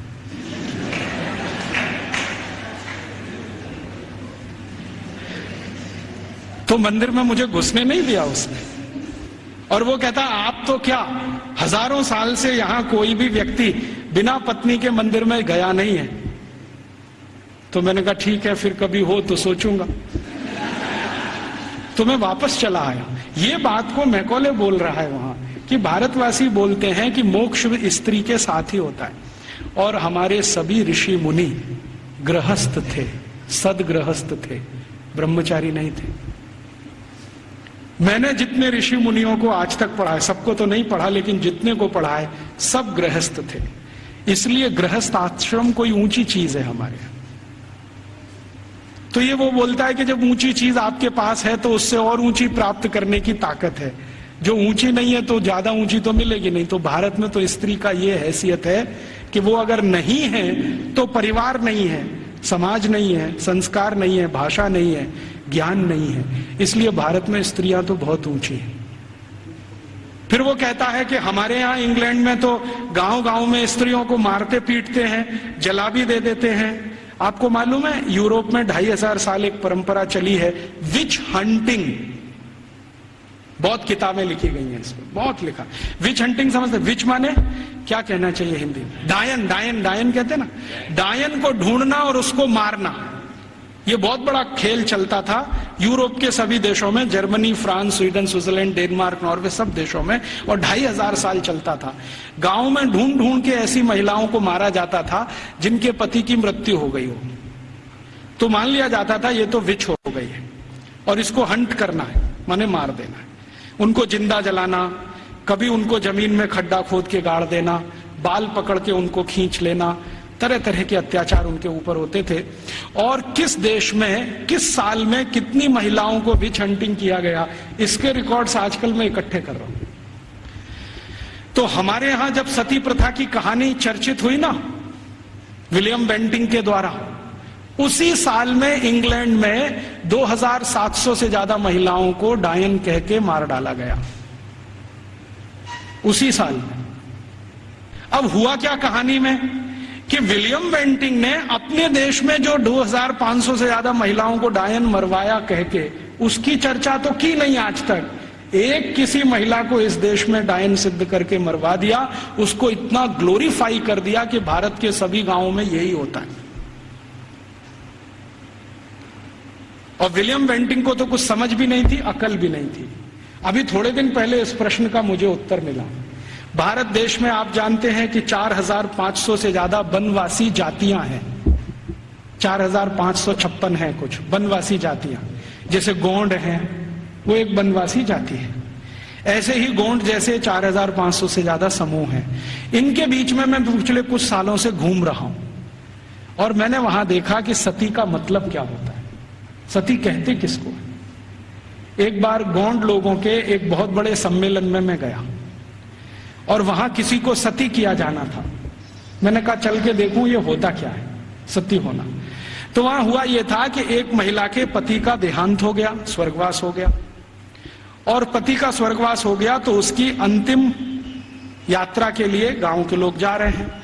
अंतिम संस्कार वो ऐसे ही करते हैं जैसे हम करते हैं, अग्निदाह करते हैं, लकड़ियां इकट्ठी करते हैं। तो मैंने देखा कि उसकी पत्नी आती है और उसके चारों तरफ प्रदक्षिणा करती है और संस्कृत के मंत्र बोलते हैं। कभी कभी उनको भूल जाएं तो वो अपनी भाषा के मंत्र बोलने लगते, लेकिन मंत्र उच्चार होता है, बराबर होता है, पूरे समय होता है। जितने समय तक लाश जलती है तब तक वो मंत्रोच्चार करते रहते हैं, कुछ ना कुछ बोलते हैं। तो मंत्रोच्चार हो रहा है, पत्नी उसकी प्रदक्षिणा कर रही है, तो एक चक्कर उसने लगाया और उनकी अपनी भाषा में सबके सामने हाथ जोड़कर कहा कि आज मेरे पति का स्वर्गवास हुआ है, समाज में ऐसा कौन सा समूह है जो मेरी सुरक्षा की जिम्मेदारी लेगा। वो प्रश्न पूछ रही है और बड़े सुंदर शब्दों में वो कह रही है कि भारत के शास्त्रों ने हमेशा स्त्री को सुरक्षित रहना ये आवश्यक, क्योंकि उसको जीवन बढ़ाना है, तो इसलिए उसको सुरक्षा की जरूरत है। प्राकृतिक सुरक्षा भी चाहिए, दूसरे तरह की भी सुरक्षा चाहिए। क्या मेरी बेटियां जिम्मेदारी लेंगी? बेटियों ने हां बोल दिया तो आ जाएगी, नहीं बोला तो फिर चौथा चक्कर लगाएगी। फिर वो पूछेगी कि क्या समाज के प्रतिष्ठित लोग, जिनको हम क्या कहें महाजन लोग मेरी जिम्मेदारी लेंगे?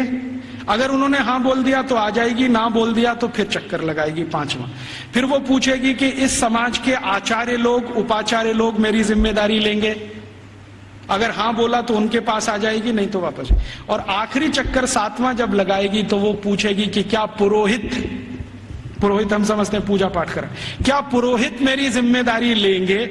अगर पुरोहितों ने हां बोला तो उनके पास आएगी, नहीं तो चक्कर लगा के गांव छोड़ के चली जाएगी और गांव कहेगा कि वो सती हो गई। ये है सती होना। और इसको बिगाड़ दिया। अंग्रेजों ने क्या कहा कि उसको जबरदस्ती चिता में धकेल देंगे और ये कर देंगे। फिर वो जाती कहां है, उसके पीछे पीछे मैं गया तो उस गांव का कोई मंदिर होगा, वहां जाएगी और अपना बाकी जीवन उसी मंदिर में बिताएगी। वो ये कहती है कि जब कोई जिम्मेदारी नहीं लेगा तो अब भगवान मेरे लिए जिम्मेदारी लेंगे, तो मंदिर में जाके पूजा करेगी, पाठ करेगी, अपना जीवन उसी से चलेगा उसका।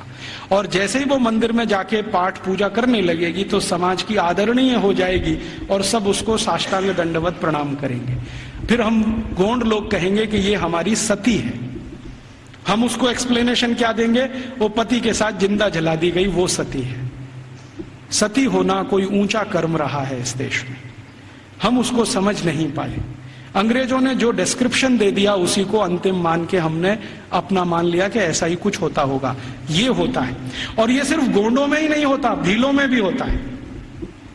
गोंड हैं, भील हैं, जितने तरह की जनजातियां हैं, ज्यादातर में ये होता है। तो मैकॉले कह रहा है कि भारत में तो स्त्रियों का स्थान बहुत ऊंचा है, परिवार में ऊंचा है, समाज में ऊंचा है, भाषा उनके यहां से निकली है, फंक्शनल नॉलेज उन्होंने समाज को दिया है, इसलिए इनके लिए तो सब कुछ विशेष होता है। इसलिए गुरुकुलों में आचार्य स्तर पर बहुत स्त्रियां हैं, ये हैरानी की बात नहीं है। वो कहता हमारे समाज में उल्टी स्थिति है, स्त्रियों का स्थान सबसे नीचे है, इसलिए हमारे यहां हर काम में वो सबसे पीछे है। तो इस तरह की कुछ बातें हैं जो मैकॉले के डॉक्यूमेंट्स बताते हैं, और विलियम एडम ने इससे भी ज्यादा कुछ खोज की है, और उसके डॉक्यूमेंट्स इससे भी आगे की कई बातें बताते हैं कि भारत के ये जो गुरुकुल हैं, इन गुरुकुलों का योगदान क्या है समाज में। तो विलियम एडम ने एक गुरुकुल की कहानी लिखी है अपने दस्तावेजों में। आंध्र प्रदेश में कावेरी नदी के पास विशाखापट्टनम से थोड़ा दूर एक गुरुकुल है, उसका नाम गांव का मैं भूल रहा हूं। तो वो गुरुकुल है, उसने क्या योगदान दिया है, तो वो कहता है विलियम एडम कि ये जो गुरुकुल है ये बहुत पुराना है और उसके दस्तावेज पुराने हैं। 12वीं शताब्दी का वो गुरुकुल है, और वो गुरुकुल है सिविल इंजीनियरिंग का, कंस्ट्रक्शन में सिविल इंजीनियरिंग का। तो कहता है इसका योगदान क्या है, तो विलियम एडम कहता है कि इस गुरुकुल के विद्यार्थी और आचार्यों ने मिलकर कावेरी नदी पर एक डैम बनाया है, बांध बनाया है, जो दुनिया का सबसे पहला बांध है। मुझे नहीं मालूम था विलियम एडम के डॉक्यूमेंट्स पढ़ने के पहले कि दुनिया का सबसे पहला बांध भारत में बना है। फिर जैसा उसने डिस्क्रिप्शन दिया है उसको खोजते खोजते मैं पहुंच गया एक दिन, और अपनी आंखों से देख के आया कि वो डैम अभी तक जीवित है। उस डैम पर तेलुगु भाषा में एक पत्थर लगा हुआ है जिस पर तारीख है सन 1238 में वो बना है। आज से लगभग 800-825 साल पुराना है। और वो डैम की विशेषता क्या है, पत्थर और चूने से बना है। और आप जानते हैं दक्षिण भारत में सबसे ज्यादा प्रवाह वाली नदी है कावेरी। कावेरी जो है ना पेरेनियल रिवर है, साल के 12 महीने पानी रहता है उसमें, और पानी का फ्लो सबसे तेज है और पानी का दबाव भी उसका सबसे तेज है। तो कावेरी नदी पर जहां सबसे तेज गति से पानी बहता है उस नदी पर बांध बना दिया। बांध की लंबाई कितनी है और उसकी चौड़ाई कितनी है, लगभग 1 किलोमीटर 1.5 किलोमीटर के आसपास उसकी लंबाई है। 1.5 किलोमीटर लंबा बांध है। और बांध बनाया कैसा है, ऐसा है जैसे जेड होता है ना, जेड ऐसे फिर ऐसे फिर ऐसे फिर ऐसे फिर ऐसे जेड शेप में पूरा बांध है। तो वो वर्णन कर रहा है विलियम एडम कि ये गुरुकुल के विद्यार्थी और आचार्यों ने बनाया है। इसकी विशेषता क्या है, तो विशेषता ये है कि ये जेड शेप में है। जेड शेप में क्यों बनाया, स्ट्रेट लाइन में क्यों नहीं बना दिया, एक रेखीय रेखा में क्यों नहीं बना दिया, तो कहता है इसका जवाब मुझे नहीं मालूम क्यों बनाया।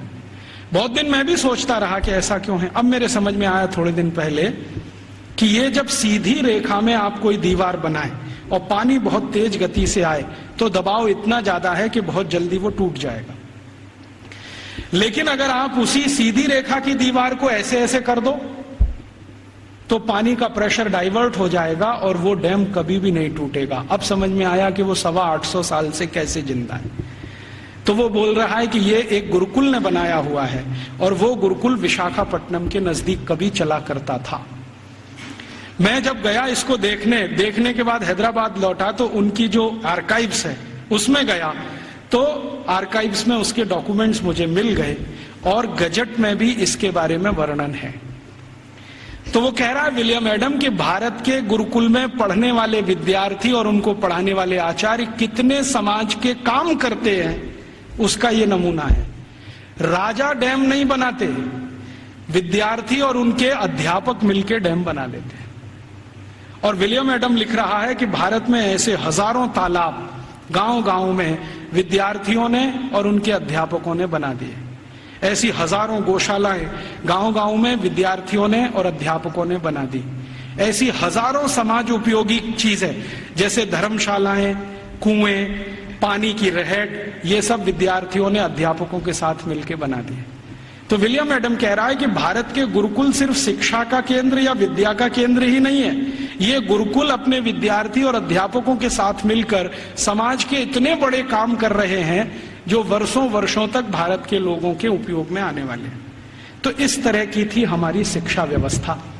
अब क्या हुआ, इस शिक्षा व्यवस्था को जब मैकॉले ने पूरे ठीक से डिस्क्राइब किया लंदन में, तो लंदन में ब्रिटिश पार्लियामेंट के सभी सांसदों ने कहा कि अगर ऐसी शिक्षा व्यवस्था भारत में है तो भारत तो बहुत समृद्धशाली है, पैसे वाला है, ये हमें समझ में आता है। कई गुरुकुलों का उसने वर्णन किया है जो कृषि विज्ञान सिखाते हैं, कृषि शास्त्र सिखाते हैं।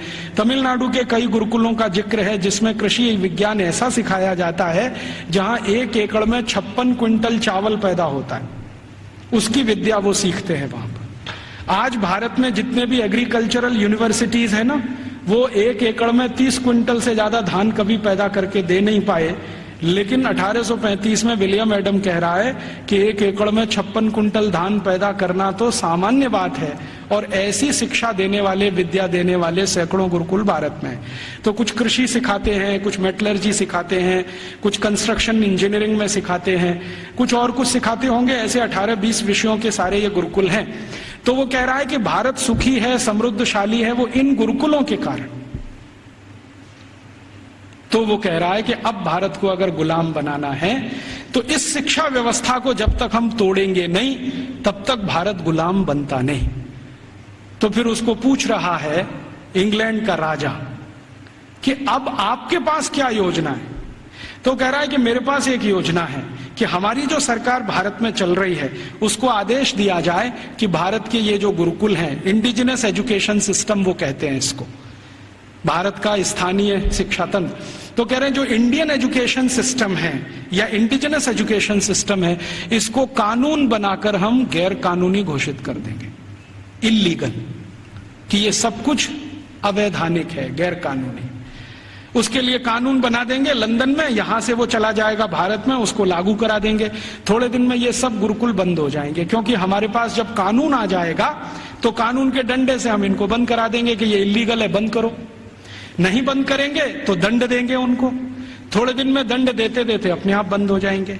तब अंग्रेजों की संसद ने एक कानून बनाया जिसका नाम है इंडियन एजुकेशन एक्ट,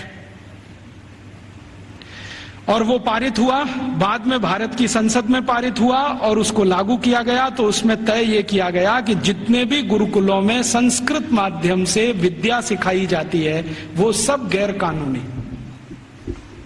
फिर कहा गया कि जितने भी गुरुकुलों में स्थानीय भाषाओं की मदद से, जैसे तेलुगु, तमिल, कन्नड़, मलयालम, मराठी, गुजराती, इनके माध्यम से विद्या दी जाती है, वो भी गैर कानूनी। तो कानूनी क्या? कानूनी वो जहां अंग्रेजी के माध्यम से शिक्षा दी जाती है, वो कानूनी। तो मैकॉले ने क्या किया, ये कानून लागू करा के फिर भारत के गुरुकुलों पर डंडा चलाया, बुलडोजर चलवाए, एक एक करके उनका नाश किया। जहां गुरुकुल बंद नहीं हो पाए वहां के अध्यापकों को जेल में डाल दिया, विद्यार्थियों को जेल में डाल दिया। कई कई जगह तो अत्याचार इतने हुए कि अध्यापकों के हाथ काट दिए गए, सिर काट दिए गए, कई कई गुरुकुलों में आग लगा दी गई, उनके पुस्तकालय जला दिए। ये सब अंग्रेजों ने अत्याचार 100 साल तक किया, 1840 से 1940 तक। इधर वो अत्याचार करते गए, भारत के गुरुकुल खत्म होते गए। दूसरी तरफ उन्होंने कॉन्वेंट स्कूल शुरू किए जो यूरोप में आज भी चलते हैं और किसी उद्देश्य की पूर्ति के लिए चलाए जाते हैं। मैं आपको एक इंटरेस्टिंग बात और बता दूं कि जो अंग्रेजी दस्तावेजों का मैं अध्ययन कर रहा हूं उसमें से एक और दस्तावेज है। ये कॉन्वेंट क्या होता है? यूरोप में एक बहुत खराब परंपरा है जो अभी 1950 तक चलती रही। जैसे स्त्रियों को वोट देने का अधिकार नहीं, स्त्रियों में आत्मा नहीं, वो बैंक अकाउंट नहीं खोल सकते, ऐसी ही एक बहुत खराब परंपरा इंग्लैंड में, फ्रांस में, जर्मनी, सभी देशों में, कि बच्चों को घर में रखना नहीं, बच्चे पैदा हुए तो अनाथ आश्रम में देना, ये उनकी पुरानी परंपरा है। और कई लोगों ने तो क्या किया है कि बच्चों को पैदा होते ही घर के बाहर टोकरी में रख दिया कि अनाथ आश्रम का कोई आएगा उठा ले जाएगा, लेकिन कई बार कुत्ते उठा ले जाते हैं उसको, भेड़िए उठा ले जाते हैं। यूरोप का जो आधुनिक फिलोसोफर्स में एक माना जाता है ना, रूसो, उसके 5 बच्चे पैदा हुए, 4 को उसने ऐसे ही छोड़ दिया घर के बाहर टोकरी में रख के, 2 को कुत्ते खा गए, 2 को अनाथ आश्रम वाले ले गए। यूरोप में ये बहुत पुरानी परंपरा है बच्चों को लावारिस छोड़ना। क्यों छोड़ना? तो प्लेटो कहता है कि स्त्री और पुरुष के आनंद के क्षणों में बच्चे बाधा हैं, इसलिए मत रखो घर में। ये प्लेटो की शिक्षा है। वो कहता है कि अच्छे नहीं है बच्चे घर में रखना। और वो ये कहता है कि जीवन का चरम तो आनंद ही है, और वो भी शरीर का आनंद है। वो कहता है जीवन तो इसी के लिए मिला है कि हम शारीरिक आनंद की प्राप्ति करें, और बच्चे इसमें बाधा हैं, तो बच्चों को रखना नहीं घर में, तो छोड़ देना। तो वहां बच्चे छोड़ने की परंपरा है। अब बच्चे छोड़े जाते हैं तो राजा उनकी व्यवस्था करे छोड़े हुए बच्चों की। तो राजा कुछ संस्थाएं खड़ी करता है, उन संस्थाओं को कॉन्वेंट कहते हैं। कॉन्वेंट माने लावारिस बच्चों को पालने वाली संस्थाएं, अनाथ बच्चों को पालने वाली संस्थाएं। कॉन्वेंट माने अनाथ बच्चों के स्कूल, लावारिस बच्चों के स्कूल। तो यूरोप में ये कॉन्वेंट चलते हैं। तो ये मैकॉले कह रहा है कि भारत में भी यही चलाएंगे हम। तो कोई सांसद उससे पूछ रहा है कि भारत में कोई अनाथ होता है? उसने कहा होता तो नहीं है, लेकिन हम बनाएंगे। होता तो कोई नहीं है, क्योंकि भारत में किसी बच्चे के माता पिता भी मर जाएं तो उसके चाचा चाची हैं, ताऊ ताई हैं, मामा मामी हैं, मौसा मौसी हैं, बुआ फूफा, कोई तो लेगा उसको। यूरोप में तो है माता पिता, तो भी छोड़ देंगे। तो यूरोप में ये जो लावारिस बच्चे हैं, इनको पालने के लिए कॉन्वेंट खड़े किए जाते हैं। कॉन्वेंट को चलाने वाले ज्यादातर क्रिश्चियन इंस्टीट्यूट होते हैं या चर्च होता है। राजा चर्च को दान देता है और उस पैसे से ये सब चलते हैं। तो सबसे पहला कॉन्वेंट इस मैकॉले ने भारत में खुलवाया, कलकत्ता में। और उस कॉन्वेंट में कोई पढ़ने नहीं आता था, तो इसने दूसरा कानून बनवाया कि जो भारतवासी ईस्ट इंडिया कंपनी और अंग्रेज सरकार की नौकरी करेंगे और कलकत्ता में रहेंगे, उनको अपने बच्चे यहां भेजना आवश्यक है, नहीं तो नौकरी जाएगी। तो जबरदस्ती भारतवासी जो उनके यहां काम करते थे, उन्होंने अपने बच्चे भेजना शुरू किया। फिर धीरे धीरे 1 कॉन्वेंट से 2 हुआ, 2 से 3 हुए, 3 से 10, 10 से 20, 50, 100, अब हजारों हो गए। अब भारत में ऐसा कोई गांव नहीं जहां कॉन्वेंट नहीं। तो मैकॉले ने एक विष बीज डाल दिया जो अभी वट वृक्ष बन के फैल गया। अब तो ऐसे ऐसे कॉन्वेंट स्कूल हैं इस देश में, बजरंगबली कॉन्वेंट स्कूल। आपको देखना हो तो मैं दिखा सकता हूं आपको। बंबई में है, ग्रांट रोड के पास है, रेलवे स्टेशन से बिल्कुल सटा हुआ, बजरंगबली कॉन्वेंट स्कूल। हाँ, और एक कॉन्वेंट स्कूल है संतोषी माता कॉन्वेंट स्कूल, एक है सरस्वती देवी कॉन्वेंट स्कूल, एक महावीर स्वामी कॉन्वेंट स्कूल खुला है अभी बेंगलोर में, जबरदस्त। अब इनको पूछो चलाने वालों को कि बजरंगबली का कॉन्वेंट से क्या रिश्ता है, या सरस्वती देवी कब कॉन्वेंट स्कूल में पढ़ने गई थी। मूर्खों के मूर्ख इस देश में पैदा हो गए, ना तो अंग्रेज हैं ना तो हिंदुस्तानी हैं, खिचड़ी बन के इस समाज में पड़े हुए। ना उसमें से आप चावल निकाल सकते हैं, ना मूंग की दाल का दाना निकाल सकते। ये खिचड़ी लोगों ने देश का सत्यानाश कर दिया। ये सब मैकॉले की संतान है। मैकॉले तो छोड़ गया कुछ। जब अंग्रेज गए थे ना, तो रिकॉर्ड्स बताते हैं कि 350 कॉन्वेंट स्कूल थे 15 अगस्त 1947 तक। अब शायद वो 30-35 हजार हो गए हों, तो कोई आश्चर्य की बात नहीं। अब यूरोप में जो कॉन्वेंट स्कूल हैं, वैसी ही शिक्षण यहां हो रहा है। यूरोप में क्या होता है ना, मैंने आपसे कहा कॉन्वेंट माने लावारिस बच्चों के स्कूल। तो वहां जो बच्चे पढ़ने आते हैं, उनको सिखाया जाता है कि देखो ये जो अध्यापक है वो अध्यापक नहीं है, ये फादर है, ये मदर है, क्योंकि असली का पता नहीं।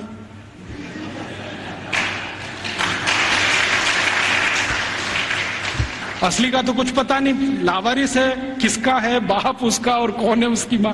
तो स्कूल में जो पढ़ाने वाले होते हैं ना टीचर, तो पुरुष है तो फादर, माने ओल्ड एज है तो फादर, और यंग एज है तो ब्रदर, और ओल्ड लेडी है कोई तो मदर, और यंग लेडी है तो सिस्टर। तो कॉन्वेंट में उनको बुलवाते हैं, ये फादर है, ये मदर है, ये ब्रदर है, ये सिस्टर है, क्योंकि असली नहीं है। अब हमने भारतवासियों ने बिना सोचे नकल कर लिया उसका। हमारे यहां तो घर में है असली, और कॉन्वेंट में जा रहा है बच्चा तो वहां हो गए नकली, और वहां उसको मदर फादर ही बोलना पड़ता है। अब भारतीय परंपरा में यह है कि किसी बच्चे की 2 माताएं तो हो सकती हैं, बाप दो नहीं होते कभी।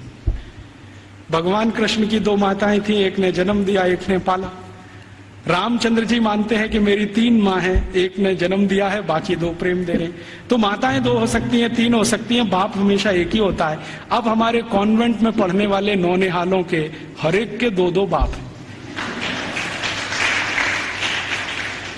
एक तो घर में है असली और दूसरे हैं वहां नकली। और मैं आपको अंग्रेजी की एक शब्द की व्याख्या करता हूं। अंग्रेजी में एक शब्द होता है जो गाली के रूप में इस्तेमाल किया जाता है, बास्टर्ड। बास्टर्ड वही होता है जिसके 2 बाप होते हैं। तो हमने अपने अपने नौनिहालों को सबको बास्टर्ड बनाने का धंधा शुरू कर दिया है और बड़े गर्व से कहते हैं मेरा बेटा सेंट मैरी कॉन्वेंट में जाता है, जीसस कॉन्वेंट में जाता है, फलाने कॉन्वेंट में, ढिमाके कॉन्वेंट में। फिर उन कॉन्वेंटों में बड़ी बड़ी विचित्र विचित्र चीजें सिखाई जाती हैं। आजकल सिखाया जाता वैलेंटाइन डे, सेलिब्रेट करो वैलेंटाइन डे। ये वैलेंटाइन का किस्सा क्या है? वैलेंटाइन का किस्सा ये है कि यूरोप में, मैंने कहा ना बच्चों को साथ रखने की परंपरा नहीं है, ऐसी ही एक बहुत खराब परंपरा है बिना शादी के साथ रहने की। एक शब्द चलता है यूरोप में, लिव इन रिलेशनशिप, माने शादी तो करनी नहीं है लेकिन साथ में रहना है। और ये क्यों ऐसा है? इसमें छुटकारा आसान है, सवेरे किया शाम को निकल गए, कहीं दूसरे के घर में घुस गए, फिर तीसरे के, फिर चौथे के। तो जैसे कुत्ते घूमते रहते हैं ना, ऐसे। लिव इन रिलेशनशिप माने कुत्ता संस्कृति। लेकिन मुझे कई बार लगता है भारतीय कुत्तों से भी ज्यादा खराब यूरोपियन कुत्ता संस्कृति। भारतीय कुत्ते फिर भी थोड़े वफादार हैं, यूरोप वाले तो उतने भी नहीं है। तो ये लिव इन रिलेशनशिप का चक्कर बहुत है। और आपको सुनकर आश्चर्य होगा कि पहले से और आज तक यूरोप की 70% प्रजा बिना शादी के रहती है, बिना शादी के रहती। आप अभी भी जाके देख लो, लंदन में, पेरिस में, कहीं भी। अमेरिका में तो ये प्रतिशत 78% है, बिना शादी के रहते हैं। अब बिना शादी के रहते हैं तो पत्नियां बदलती हैं, माफ करो पत्नी तो हो ही नहीं सकती, स्त्रियां बदलती रहती हैं। उनको वो विचित्र विचित्र नामों से संबोधित करते हैं। इंग्लैंड में एक नाम चलता है Mrs Lloyd, Mrs Topno, Mrs ये, मिसिस वो, माने ये उसकी रखेल है जिसके नाम से कहा। मिसिस माने पत्नी को छोड़कर कोई भी महिला जिसके साथ आप बिस्तर शेयर करते हैं वो सब मिसिस होती है। तो वहां तो ये है सारा खेल, स्त्रियां तो शादी के बिना, पुरुष तो शादी के बिना। तो कभी कभी बीच बीच में यूरोपियन लोगों को कुछ अच्छे विचार भी आ जाते हैं। तो 4वीं शताब्दी में, आज से लगभग 1600 साल पहले, एक व्यक्ति पैदा हो गए रोम में, उनका नाम था वैलेंटाइन। वो चर्च के पादरी हो गए। उन्होंने भारत का साहित्य कुछ पढ़ा। भारतीय साहित्य बहुत जगह फैला है, हम सब जानते हैं। तो वो पढ़ लिया, उनके विचार बदल गए। उनका कहना है कि सबको शादी करके ही रहना चाहिए। और वो प्रचार करने लगे गांव गांव घूम के कि भाई शारीरिक संबंध बनाओ तो पहले शादी करो। तो राजा जो था उस समय, क्लॉडियस नाम का एक राजा था रोम में, वो कहता था आप ये क्या बकवास करते हैं। वो कहते थे ये बकवास नहीं है, बहुत अच्छी जीवन पद्धति है, पूर्वी भारत में, पश्चिम भारत में सब जगह यही चलती है, वहां के लोग बहुत अच्छे हैं, स्त्रियां बहुत अच्छी हैं, आप भी अगर इसमें आ जाओ तो बहुत अच्छा होगा, बीमारियां कम हो जाएंगी वगैरह वगैरह, समाज व्यवस्थित हो जाएगा। तो वो घूमते थे गांव गांव, प्रचार करते थे भाई शादी करो, शादी करो, शादी करो। और राजा जो होता था वो रोकता था कि शादी क्यों करना, हमारी तो परंपरा है बिना शादी के रहना। तो राजा और वैलेंटाइन का झगड़ा चलता था। तो वैलेंटाइन साहब क्या करते थे कि जो भी शादी करने को तैयार हुआ उसको अपने चर्च में बुलाते थे और उसकी शादी करते थे। ये सिलसिला उन्होंने 20-25 साल चलाया। अब वो राजा बहुत परेशान हो गया, तो एक दिन उसने वैलेंटाइन को फांसी पर लटकाने का आदेश दे दिया। तो 14 फरवरी सन 498 को वैलेंटाइन को फांसी पर लटका दिया गया। तो जिनकी उन्होंने शादियां कराई थी वो बहुत दुखी हो गए, तो उनकी याद में उन्होंने वैलेंटाइन डे मनाना शुरू कर दिया। तो ऐसे वैलेंटाइन डे आया। अब उनके कॉन्वेंट में वैलेंटाइन डे मनाते हैं, अब हमारे भी कॉन्वेंट में चालू हो गया वैलेंटाइन डे, वैलेंटाइन डे। यहां तो कोई समस्या नहीं है शादी करके रहने की, वहां तो शादियां ही नहीं होती हैं। अब हमारे स्कूलों में वैलेंटाइन डे मनाता है, तो बच्चे क्या करते हैं, ग्रीटिंग कार्ड खरीदते हैं, अपनी अम्मा को देते हैं, would you be my valentine, फिर बाप को भी दे देते हैं, would you be my valentine. इन मूर्खों को पता ही नहीं कि वैलेंटाइन थे कौन, इसका मतलब क्या है। अम्मा को पूछ रहे हैं would you be my Valentine.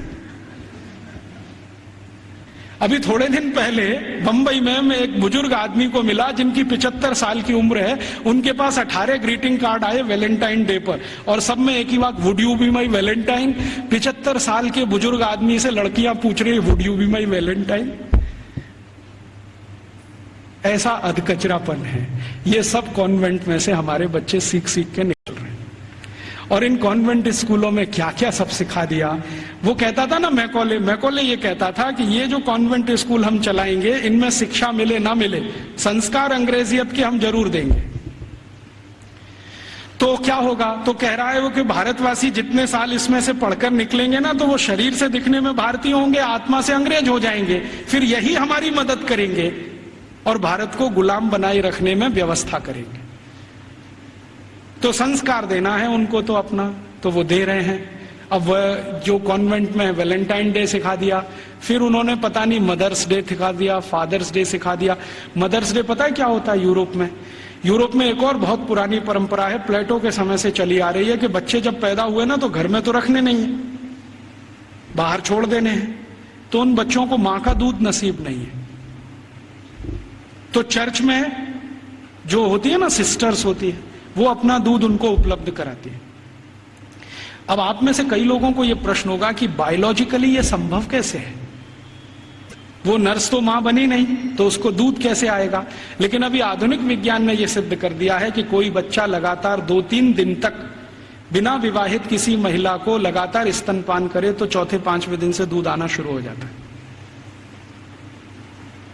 तो उनके यहां नर्सिंग जो होती है वो सिस्टर्स के द्वारा होती है या नर्सेस के द्वारा होती है, मां नहीं करती है।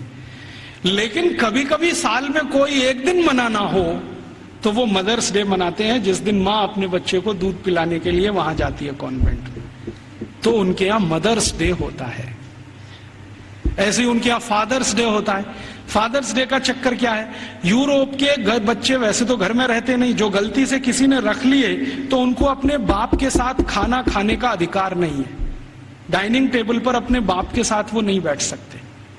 बाप अपने डाइनिंग टेबल पे खाना खाएगा दोस्तों के साथ, जब वो चला जाएगा खाना खा के तो बाद में बच्चे डाइनिंग टेबल पे बैठते हैं।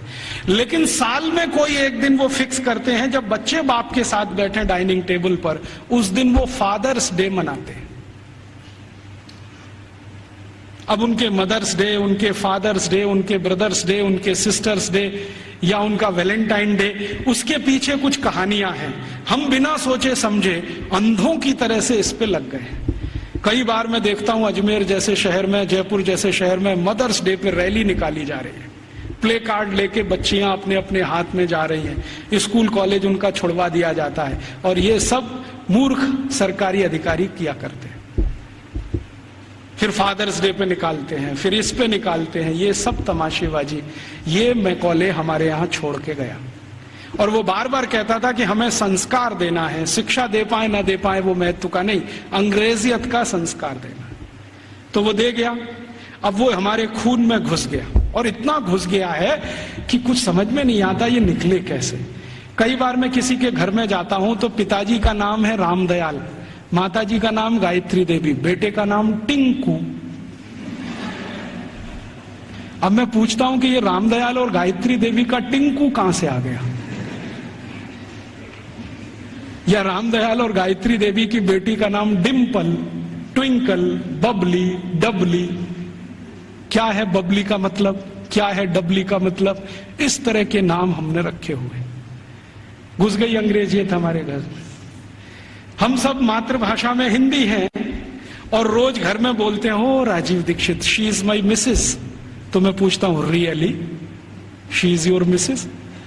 क्योंकि यूरोप में मिसेस का माने धर्म पत्नी को छोड़कर कोई भी महिला,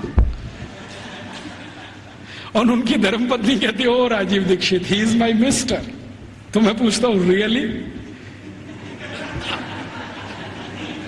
क्योंकि यूरोप में मिस्टर का माने पति को छोड़कर कोई भी पुरुष, और मिस तो बहुत ही खराब है। मिस है फ्रेंच शब्द है। मिस का माने एक ऐसी महिला जो जिंदगी भर वैश्यावृत्ति करे, शादी ना कर सके, वो मिस है। हम बड़े गर्व से लिखते हैं मिस फलाना, मिस ढिमाका, मिस ये, मिस वो, बिना सोचे समझे। और सबसे खतरनाक शब्द यूरोप में है अंकल, सबसे खतरनाक है। क्योंकि जिसके बारे में आपको कुछ बताना ही नहीं हो उसको अंकल बोल दो, जिसके बारे में नहीं बताना हो उसको आंटी बोल दो। हमारे यहां अंकल आंटी कैसे हो सकते हैं? या तो चाचा होंगे, या तो काका होंगे, या तो मामा होंगे, या तो मौसा होंगे, या तो ताऊ होंगे। सब कुछ हमारे यहाँ निश्चित है। अंकल तो बहुत ही अनिश्चित शब्द है, आंटी तो और भी। मैं को ले छोड़ गया तो हमने अपने बच्चों से मम्मी बोल, डैडी बोल, ये बुलवाना शुरू कर दिया। मम्मी का मतलब है मरा हुआ, और डैडी मरे हुए जैसा, और बड़े शौक से बुलवाते मम्मी बोल, डैडी बोल। अब यूरोप में जो भूषा थी ना, वो हमारे कॉन्वेंट में घुस गई। यूरोप में क्या टाई लगाना है, सूट पहनना है, क्योंकि ठंड बहुत है। हमने यहाँ 50 डिग्री टेम्परेचर वाले अजमेर में भी टाई लगवा दिया सबको। इतनी भयंकर गर्मी है, अंदर से पसीना पसीना हो रहा है। और कभी कभी तो रोज मैं ये दृश्य देखता हूं, एक दूल्हे राजा जून की गर्मी में शादी करने जा रहे हैं, 3 पीस सूट और टाई लगा के घोड़े पे चढ़ के बैठे हुए हैं। उनको पूछो भाई तुमको सुपर इडियट बनने का यही दिन मिला है? कहता है राजीव भाई एक दिन तो कर लेने दो, तो तुमको यही दिन मिला है अपनी शादी का? ऐसे हमारी भाषा बदल दिया, भूषा बदल गया, भोजन बदल गया। कॉन्वेंट स्कूलों से बच्चे सीख रहे हैं पिज्जा खाओ, बर्गर खाओ, हॉट डॉग खाओ, कोल्ड डॉग खाओ, चाउमीन खाओ, नूडल्स खाओ। तो उनका भोजन, उनकी भाषा, उनकी भूषा, उनका भजन, रॉक म्यूजिक, पॉप म्यूजिक, सब कुछ घुस गया। अब ये कर दिया सब बंटा था। अब ना तो हम भारतीय रह पाए, ना अंग्रेज बन पाए। अगर कोई सभ्यता खिचड़ी बन जाए उसका भविष्य बहुत खराब होता है। मुझे कई बार ऐसा लगता है कि या तो हम भारतवासी पूरी ताकत लगा के अपने को अंग्रेज बना लें, नहीं तो पूरी ईमानदारी से भारतीय हो जाएं। ये अधकचरे ना रहे बीच में, क्योंकि इस अधकचरेपन ने हमारी जनरेशन्स को, पीढ़ियों को खत्म कर दिया। तो इस अंग्रेजियत के शिक्षा तंत्र ने जो यूरोप से आया, क्या किया है आज हमारे देश में।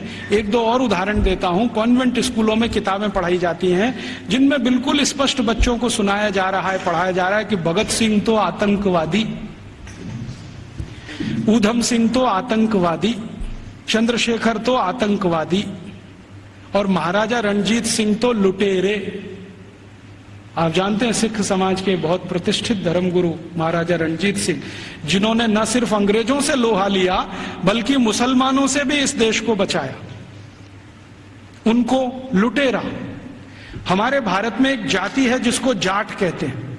जाटों के बारे में अंग्रेज ये कहा करते थे कि इनकी ताकत बहुत है, इसलिए उन्होंने जाट रेजिमेंट बनाया। आपको मालूम है जाट रेजिमेंट? ऐसे ही जाटों के पैरेलल महाराष्ट्र में है मराठा, वो भी एक तरह से जाट ही हैं। तो मराठा रेजिमेंट बनाया, जाट रेजिमेंट बनाया, क्योंकि इनमें ताकत बहुत है। इनका जो डीएनए है ना, बहुत स्पेशल किस्म का है। लड़ना, लड़ाना, मारना, मरना, उनको इसमें मजा आता है। कभी भी अपनी जान की परवाह नहीं करेंगे, हाँ किसी के लिए भी जान दे देंगे ऐसे लोग।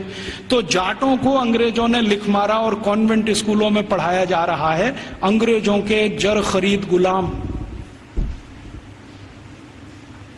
अब ये बच्चे बार बार पढ़ रहे हैं, रोज रोज पढ़ रहे हैं, रोज रोज पढ़ रहे हैं, रोज रोज पढ़ रहे हैं, तो थोड़े दिन में मान ही लेंगे कि हाँ भगत सिंह तो आतंकवादी था, ऊधम सिंह भी आतंकवादी था। क्योंकि एक झूठ को आप बार बार कहो, बार बार कहो, बार बार कहो, तो 10-20 साल में सत्य तो हो ही जाएगा। एक कॉन्वेंट स्कूल की हिस्ट्री की किताब में मैं पढ़ के आया, और वो किताब मैंने संभाल के रखी हुई है। झांसी की रानी लक्ष्मीबाई ने भारत की आजादी के लिए कुछ नहीं किया, और उसका जीवन चरित्र लिखा गया है कि वो एक अंग्रेज अधिकारी जॉन लेक के प्रेम और मोहब्बत में ही फंसी रही जिंदगी भर। झांसी की रानी लक्ष्मीबाई के बारे में ऐसी सब चीजें पढ़ाई जा रही हैं। और धीरे धीरे हुआ क्या है, इन कॉन्वेंट स्कूलों के बनाए हुए सिलेबस को भारत सरकार ने सारे देश का सिलेबस बना दिया है, पूरे देश का। अब संसद में भले ही कितना हंगामा हो, लेकिन सरकार कहती है जी सत्य तो यही है, क्योंकि अंग्रेजों ने लिखा है। और हमारे प्रधानमंत्री भी कहते हैं सच्चे सत्यवादी तो अंग्रेज ही थे जो हमको ये सब सिखा के गए। ये स्थिति हमारे देश की है। तो ऐसी गंभीर स्थिति में हम सबको सोचना है, आज शिक्षक दिवस है, तो हम सब सोचें कि इस शिक्षा का क्या करें जो यूरोप से आई है और हमारे देश में जड़ जमा के बैठ गई है। मुझे बहुत कष्ट होता है आपको ये बताते हुए कि भारत में जो कॉन्वेंट स्कूल चल रहे हैं, आप जानते हैं इनके पास सबसे ज्यादा भूमि है भारत देश की। मैंने संसद में एक प्रश्न करवाया था, आप यहां बैठे हैं, मेरे एक दोस्त हैं अखिलेश कुमार करके गोरखपुर से, और सॉरी उसके पास के क्षेत्र से सांसद हैं। मैंने कहा जरा ये पूछ तो लो कि भारत में सरकार के बाद किसके पास सबसे ज्यादा जमीन है। तो उत्तर आया कि सरकार के बाद सबसे ज्यादा जमीन चर्च और उनके कॉन्वेंट स्कूलों के पास ही है। रेलवे से भी ज्यादा जमीन इनके पास है। और हजारों हेक्टेयर जमीन एक एक रुपए के लीज पर दी गई है। हजारों हेक्टेयर, 1 रुपए का लीज, 2 रुपए का लीज, माने साल में वो 1 ही रुपया देते हैं, हजारों एकड़ जमीन भारत की इस्तेमाल कर रहे हैं और उनकी मिल्कियत है। 1820 से अंग्रेजों की सरकार ने ये जमीन देना शुरू किया, 2006 तक ये आबाद गति से चालू है। हमारी ही जमीन है, हमारा ही पानी है, हमारे ही संसाधन है। पहले मैं क्या सोचता था कि इन कॉन्वेंट स्कूलों में डोनेशन बहुत देती होगी सरकार, लेकिन संसद में एक जब सवाल करवाया तो पता चला कि सरकार का डोनेशन तो 10% ही है, बाकी समाज का डोनेशन। अकेले मैं मुंबई का आंकड़ा आपको दे रहा हूं। बंबई में जितने कॉन्वेंट स्कूल चलते हैं उसमें 92% हिंदू समाज के लड़के लड़कियां पढ़ते हैं, 92%। 2.5% क्रिश्चियन समाज के हैं और बकाया में मुसलमान हैं। ये है स्थिति। तो 92% विद्यार्थी हिंदू समाज के जो पढ़ते हैं बंबई में कॉन्वेंट स्कूलों में, वो सब विद्यार्थी के माँ बाप 1 साल की फीस के रूप में 18,000 करोड़ रुपए देते हैं। आप सोचते हैं ये रकम कितनी बड़ी है? राजस्थान सरकार के बजट का लगभग आधा बंबई, सिर्फ बंबई के कॉन्वेंट, फिर कलकत्ता के कॉन्वेंट, मद्रास के कॉन्वेंट, हैदराबाद के कॉन्वेंट, दिल्ली के, इन सबको मैंने जोड़ना शुरू किया। फिर B क्लास सिटीज के कॉन्वेंट जैसे अजमेर है, जयपुर है, ऐसे शहर, फिर C क्लास। कुल कॉन्वेंट स्कूलों में साल का भारतीय समाज के द्वारा 1 लाख करोड़ रुपए से ज्यादा का डोनेशन और फीस दी जा रही है। हमसे पैसा ले रहे हैं और हमारे ही बच्चों का दिमाग घुमा रहे हैं। और ऐसे ऐसे दिमाग घुमाए जाते हैं। एक कॉन्वेंट स्कूल के खिलाफ मैंने मुकदमा दाखिल किया हुआ है गुजरात हाई कोर्ट में। मामला क्या था, छोटे छोटे बच्चे वहां पढ़ने को आते हैं, तो उन बच्चों को लेने के लिए बस जाती है, तो ड्राइवर को कहा जाता है कि जानबूझ के बस बंद कर देना। तो कभी भी वो ड्राइवर बस बंद कर देता है। फिर बच्चों को कहता है देखो बस खराब हो गई, तुम्हारे भगवान का नाम लो। तो बच्चे का नाम लेते हैं, हनुमान जी का, राम का, बस चालू नहीं होती। फिर वो कहता देखो तुम्हारे भगवान तो कमजोर हैं, ये तो चालू नहीं हो रही। अब ईसा मसीह का नाम लो। जैसे ही बच्चे ईसा मसीह का नाम लेते हैं वो तुरंत स्टार्ट कर देता है। तो 3-3 साल के बच्चों के दिमाग में आ जाता अरे ईसा मसीह तो बहुत ताकतवर है। फिर वो बच्चे आके अपने घर में मम्मी पापा को बोलते हैं अरे देखो हमारी बस खराब हो गई थी, हमने ईसा मसीह का नाम लिया, वो चालू हो गई। ये मैंने एक घर में एक बच्चे के मुंह से सुना। उस दिन मेरी आत्मा हिल गई। मैंने कहा ये हो क्या रहा है। आज मैं आपके यहां आने से पहले शाहपुरा एक छोटे से नगर में था, तो वहां पर राम सनेही संप्रदाय के एक बड़े संत हैं। उन्होंने तो कहा कि इतना ही नहीं होता, कॉन्वेंट स्कूल में आगे भी होता है। बच्चे जो छोटे छोटे होते हैं ना, जिनके मन भोले भाले हैं, उनको एक खेल खिलाया जाता है कि उनके राम और कृष्ण है ना, उनकी मूर्तियां बनाई जाती हैं मेटल्स की और बच्चों को दिया जाता है। फिर वो कहते हैं कि स्विमिंग पूल में इनको तैराओ, तो बच्चे उनको डाल देते हैं, वो सब डूब जाती है क्योंकि मेटल्स की। तो कहते हैं देखो तुम्हारे भगवान डूब गए।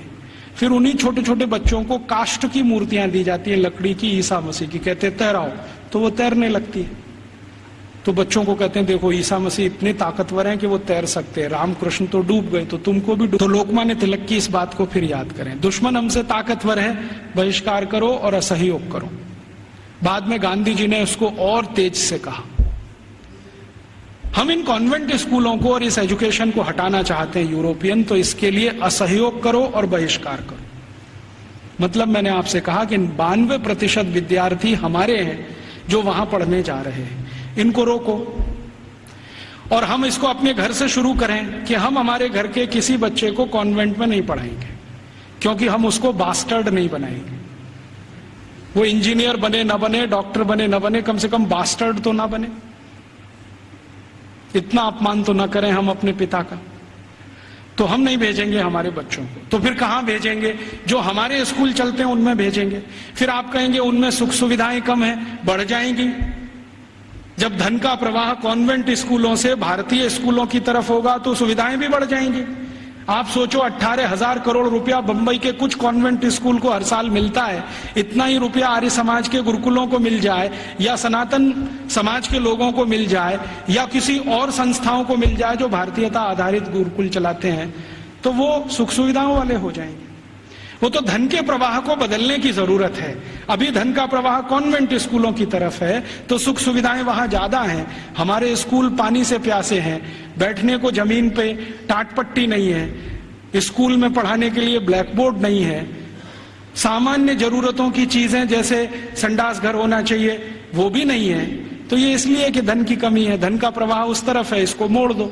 तो समाज में एक बहस चले इस पर कि ये कॉन्वेंट स्कूल आए कहां से हैं, उनके यहाँ शिक्षा की क्या स्थिति रही है, तो शायद इसमें से एक समझ बने और ये समझ हिंदुस्तान में अगले 2-3 वर्षों में कोई अभियान का स्वरूप ले और ये अभियान हिंदुस्तान के इस विष बीज को उखाड़ कर फेंक दे, ऐसी भावना मेरे मन में है। मैंने इसके लिए एक और प्रयास शुरू किया है। बहुत लोग जब कहते हैं कि राजीव भाई विकल्प दो, तो हमने खुद अपने इस आजादी बचाओ आंदोलन की तरफ से 6 गुरुकुल बनाना शुरू किया है और वो लगभग 1 साल में शुरू हो जाएंगे। उन सभी गुरुकुलों को वैसे ही पढ़वाना है जैसे कभी 200 साल पहले था। वही 18 विषय हमने चुने हैं जो 200 साल पहले पढ़ाए जाते हैं। और हमारे गुरुकुलों की ये मान्यता रही है कि शिक्षा और विद्या सबके लिए, किसी एक के लिए नहीं। पैसा है या नहीं ये महत्व का नहीं है, शिक्षा और विद्या हर एक के लिए। वो जाति का है, धर्म का है, इससे मतलब नहीं। हमारे गुरुकुलों में सभी तरह के विद्यार्थी। आप तो जानते हैं कि भारतीय शास्त्र कहते हैं कि शिक्षा, विद्या और न्याय और चिकित्सा सबको निशुल्क उपलब्ध होनी चाहिए, बिना किसी भेदभाव के। तो हमने सोचा है कि कम से कम शिक्षा और विद्या तो निशुल्क उपलब्ध कराएं। तो हमारे गुरुकुलों में हम फीस नहीं लेंगे, ये संकल्प से हम शुरू कर रहे हैं। फिर ये चलेंगे कैसे? इनको चलाने के लिए विद्यार्थियों को हर दिन 2 घंटे श्रम दान करना पड़ेगा। या तो 2 घंटे वो चरखा चलाएं, या तो 2 घंटे खेत में काम करें, या तो 2 घंटे वो साबुन बनाएं, मंजन बनाएं, वॉशिंग पाउडर बनाएं। उनको हम बिकवाएंगे और उसके लिए मार्केटिंग नेटवर्क खड़ा कर रहे हैं पूरे देश में, स्वानंद बाजार के नाम से। इनमें ये वस्तुएं बिकेंगी, उससे आमदनी होगी और गुरुकुल उससे चलेंगे, फीस किसी को नहीं देनी पड़ेगी। और हमारा ये मानना है कि जो विद्यार्थी 14 साल पढ़कर निकल गया, कम से कम हर एक के पास 2.5 से 3 लाख रुपए होगा जो उसके अपने श्रम की कमाई होगी। उससे वो अपना कोई व्यवसाय शुरू कर सकेगा, 2,000 रुपए की नौकरी के लिए नहीं भागेगा। और इन सारे गुरुकुलों को हम ज्ञान आधारित बना रहे हैं, डिग्री आधारित नहीं, क्योंकि ज्ञान ऊंचा होता है, डिग्री ऊंची नहीं होती कभी भी। अंग्रेजों ने हमको उल्टा फंसा दिया, ज्ञान आधारित हिंदुस्तान को डिग्री में फंसा दिया। अब हम किसी की भी परीक्षा लेते हैं तो भाई तुम्हारे पास डिग्री क्या है? डिग्री कोई महत्व की नहीं होती। चरक ऋषि की क्या डिग्री थी? सुश्रुत ऋषि की क्या डिग्री थी? सांख्य दर्शन की जिन्होंने पूरे दुनिया को बता दिया, उनकी क्या डिग्रियां थी? खगोल शास्त्र में इतने बड़े बड़े रिसर्च हो गए। आज दुनिया कहती है कि प्लूटो ग्रह नहीं है, हिंदुस्तानियों ने तो 14वीं शताब्दी में कह दिया था कि प्लूटो ग्रह नहीं। अब दुनिया मानती है कि प्लूटो ग्रह नहीं। सूर्य की दूरी पृथ्वी से कितनी है ये आज बोलते हैं, 9वीं शताब्दी में तो हिंदुस्तानियों को मालूम था कि सूर्य और पृथ्वी की दूरी कितनी है। तो ये जितनी महान बातें करने वाले लोग, इनके पास किसी के पास डिग्री नहीं थी, ज्ञान था। ज्ञान ऊंचा होता है, डिग्री नहीं होती। तो हम वही ज्ञान आधारित शिक्षा और विद्या लाना चाहते हैं। अभी शुरू में हम शायद माइनॉरिटी में होंगे, लेकिन हर माइनॉरिटी समय में मेजॉरिटी हो जाती है। कौन जाने कल को ये अभियान चल पड़ा तो बहुत बड़ा हो जाएगा। शुरुआत तो 1-2 से ही होती है, बड़ा होते होते तो बहुत बड़ा सागर बन जाता है। भगत सिंह तो अकेला था, फांसी पे गया, उसके साथ सुखदेव राजगुरु अकेले थे। सबसे पहले तो मंगल पांडे अकेला था, क्योंकि उसकी छावनी में कोई मदद करने को तैयार नहीं। फिर देखो कि हजारों लाखों मंगल पांडे हुए। तो आज हम शुरू कर रहे हैं, हो सकता है थोड़े दिन में ये हजारों लाखों हो जाए, लेकिन इसमें आप सबका प्रयास होगा तो होगा। अकेले हम करेंगे तो नहीं होगा। तो आप भी इसमें लगे, हम भी लगे हैं। और आप में से जो आर्य समाजी हैं उनके लिए तो ये बहुत आसान है। मैंने एक पाठ्यक्रम तैयार किया है, आर्य समाज के जितने गुरुकुल भारत में चलते हैं उनको हम वो दे सकते हैं। हमारा उस पर कोई कॉपीराइट नहीं है, सबको कॉपी करने का कंप्लीट राइट है। क्योंकि हम मानते नहीं कि ज्ञान पर किसी का विशेष अधिकार है। ज्ञान तो सबके लिए। मैंने कहीं से लिया, आपको दिया, आप किसी और को दे दीजिए। तो आर्य समाज के सभी गुरुकुलों को मैं दे सकता हूं और दूसरे गुरुकुलों को दे सकता हूं। वहां भी ये साथ साथ शुरू हो जाए, हम प्रयास करें, आप भी करें, तो हो सकता है 3-4 साल में इस देश की शिक्षा का ढांचा और दिशा दोनों बदल जाए। ऐसे अभीष्ट की कामना करके आपके पास आया। आपने बड़े ध्यान शांति से सुना, आपका आभारी हूं। इन बातों को किसी और को भी सुनाएंगे तो और आभारी रहूंगा। कुछ बातें ऐसी मैंने कही हों जो आपको अच्छी न लगी हो तो उनको यहीं छोड़कर जाइए, उसके लिए माफी चाहता हूं। धन्यवाद।